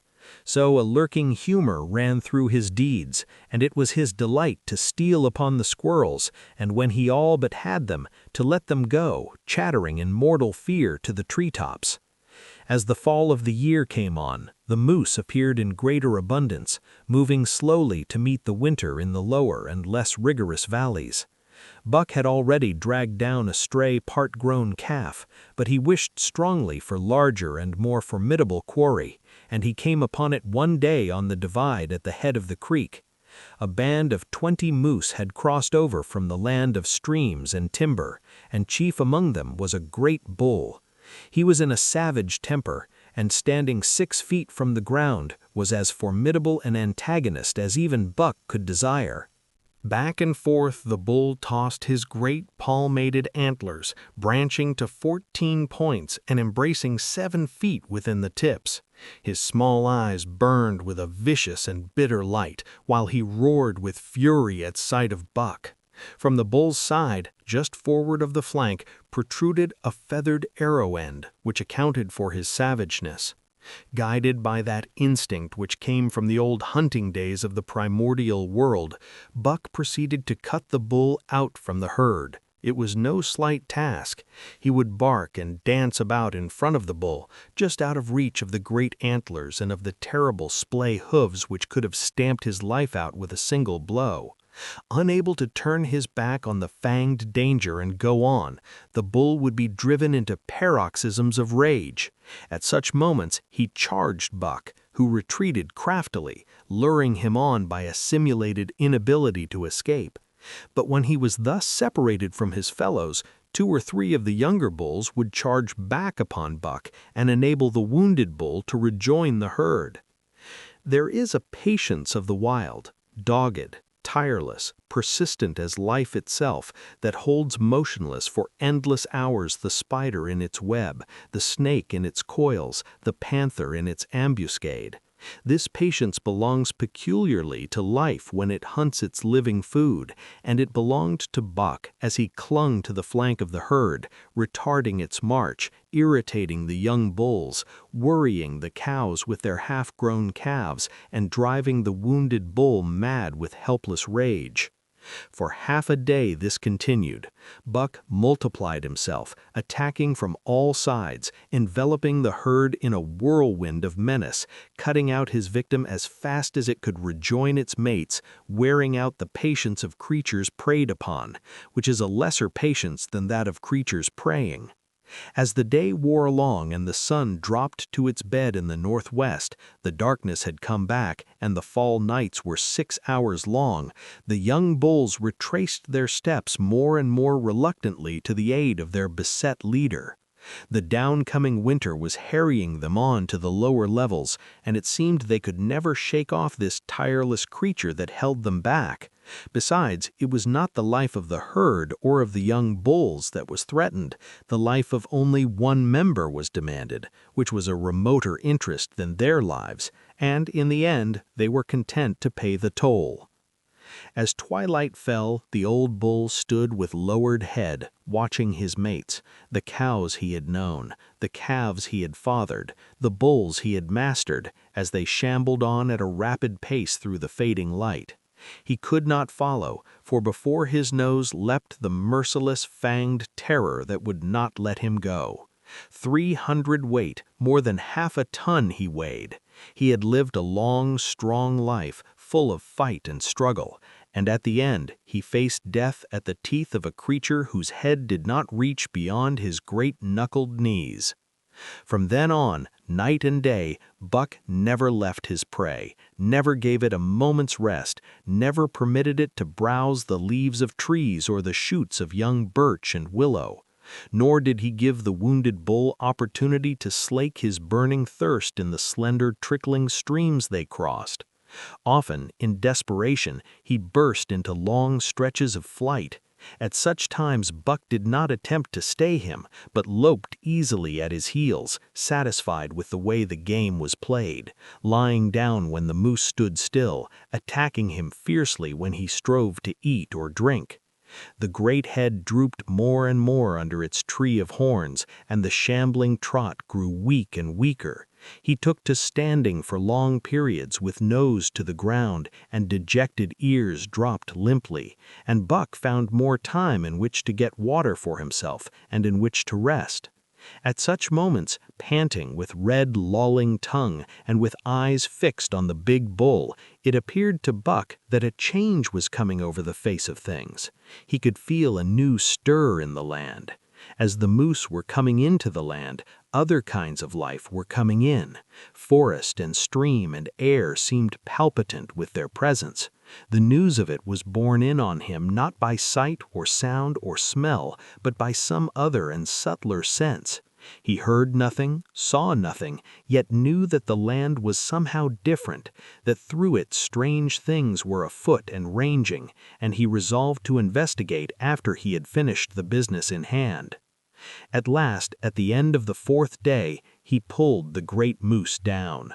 For a day and a night he remained by the kill, eating and sleeping, turn and turn about. Then, rested, refreshed, and strong, he turned his face toward camp and John Thornton. He broke into the long, easy lope and went on, hour after hour, never at loss for the tangled way, heading straight home through strange country with a certitude of direction that put man and his magnetic needle to shame. As he held on, he became more and more conscious of the new stir in the land. There was life abroad in it, different from the life that had been there throughout the summer. No longer was this fact borne in on him in some subtle, mysterious way. The birds talked about it, the squirrels chattered about it, the very breeze whispered about it. Several times he stopped and drew in the fresh morning air in great sniffs, reading a message that made him leap on with greater speed. He was oppressed with a sense of calamity happening, if it were not calamity already happened, and as he crossed the last watershed and dropped down into the valley towards camp, he proceeded with greater caution. 3 miles away he came upon a fresh trail that sent his neck hair rippling and bristling. It led straight towards camp and John Thornton. Buck hurried on, swiftly and stealthily, every nerve straining and tense, alert to the multitudinous details that told a story, all but the end. His nose gave him a varying description of the passage of life on the heels of which he was traveling. He remarked the pregnant silence of the forest. The bird life had flitted. The squirrels were in hiding. One only he saw, a sleek gray fellow flattened against a gray dead limb so that he seemed a part of it, a woody excrescence upon the wood itself. As Buck slid along with the obscureness of a gliding shadow, his nose was jerked suddenly to the side, as though a positive force had gripped it and pulled it. He followed the new scent into a thicket and found Nig. He was lying on his side, dead where he had dragged himself, an arrow protruding head and feathers from either side of his body. 100 yards further on, Buck came upon one of the sled dogs John Thornton had bought in Dawson. This dog was thrashing about in a death struggle directly on the trail, and Buck passed around him without stopping. From the camp came the faint sound of many voices rising and falling in a sing-song chant. Bellying forward to the edge of the clearing, he found Hans, lying on his face, feathered with arrows like a porcupine. At the same instant, Buck peered out where the Spruce Bough Lodge had been and saw what made his hair leap straight up on his neck and shoulders. A gust of overpowering rage swept over him. He did not know that he growled, but he growled aloud with a terrible ferocity. For the last time in his life he allowed passion to usurp cunning and reason, and it was because of his great love for John Thornton that he lost his head. The Yeehats were dancing about the wreckage of the Spruce Bough Lodge when they heard a fearful roaring and saw rushing upon them an animal the like of which they had never seen before. It was Buck, a live hurricane of fury, hurling himself upon them in a frenzy to destroy. He sprang at the foremost man, it was the chief of the Yeehats, ripping the throat wide open till the rent jugular spouted a fountain of blood. He did not pause to worry the victim, but ripped in passing, with the next bound tearing wide the throat of a second man. There was no withstanding him. He plunged about in their very midst, tearing, rending, destroying in constant and terrific motion, which defied the arrows they discharged at him. In fact, so inconceivably rapid were his movements, and so closely were the Indians tangled together, that they shot one another with the arrows, and one young hunter, hurling a spear at Buck in mid-air, drove it through the chest of another hunter with such force that the point broke through the skin of the back and stood out beyond. Then a panic seized the Yeehats, and they fled in terror to the woods, proclaiming as they fled the advent of the evil spirit. And truly Buck was the fiend incarnate, raging at their heels and dragging them down like deer as they raced through the trees. It was a fateful day for the Yeehats. They scattered far and wide over the country, and it was not till a week later that the last of the survivors gathered together in a lower valley and counted their losses. As for Buck, wearying of the pursuit, he returned to the desolated camp. He found Pete where he had been killed in his blankets in the first moment of surprise. Thornton's desperate struggle was fresh written on the earth, and Buck scented every detail of it down to the edge of a deep pool. By the edge, head and forefeet in the water, lay Skeet, faithful to the last. The pool itself, muddy and discolored from the sluice boxes, effectually hid what it contained, and it contained John Thornton, for Buck followed his trace into the water, from which no trace led away. All day Buck brooded by the pool or roamed restlessly about the camp. Death as a cessation of movement, as a passing out and away from the lives of the living he knew, and he knew John Thornton was dead. It left a great void in him, somewhat akin to hunger, but a void which ached and which food could not fill.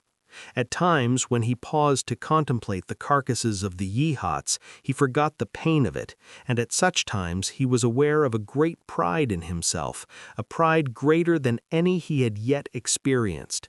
He had killed man, the noblest game of all, and he had killed in the face of the law of club and fang. He sniffed the bodies curiously. They had died so easily. It was harder to kill a husky dog than them.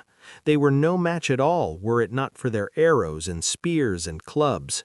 Thenceforward he would be unafraid of them, except when they bore in their hands their arrows, spears, and clubs. Night came on, and a full moon rose high over the trees into the sky, lighting the land till it lay bathed in ghostly day.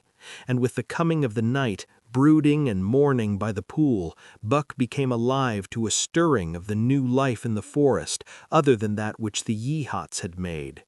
He stood up, listening and scenting. From far away drifted a faint, sharp yelp, followed by a chorus of similar sharp yelps. As the moments passed, the yelps grew closer and louder. Again Buck knew them as things heard in that other world which persisted in his memory. He walked to the center of the open space and listened. It was the call, the many-noted call, sounding more luringly and compellingly than ever before, and as never before he was ready to obey. John Thornton was dead. The last tie was broken. Man and the claims of man no longer bound him. You've been listening to The Call of the Wild on HoloReads, a story that reminds us when everything is taken away, instinct becomes truth. If you felt the pull of the wild, subscribe to HoloReads for more timeless audiobooks. The next journey is already waiting.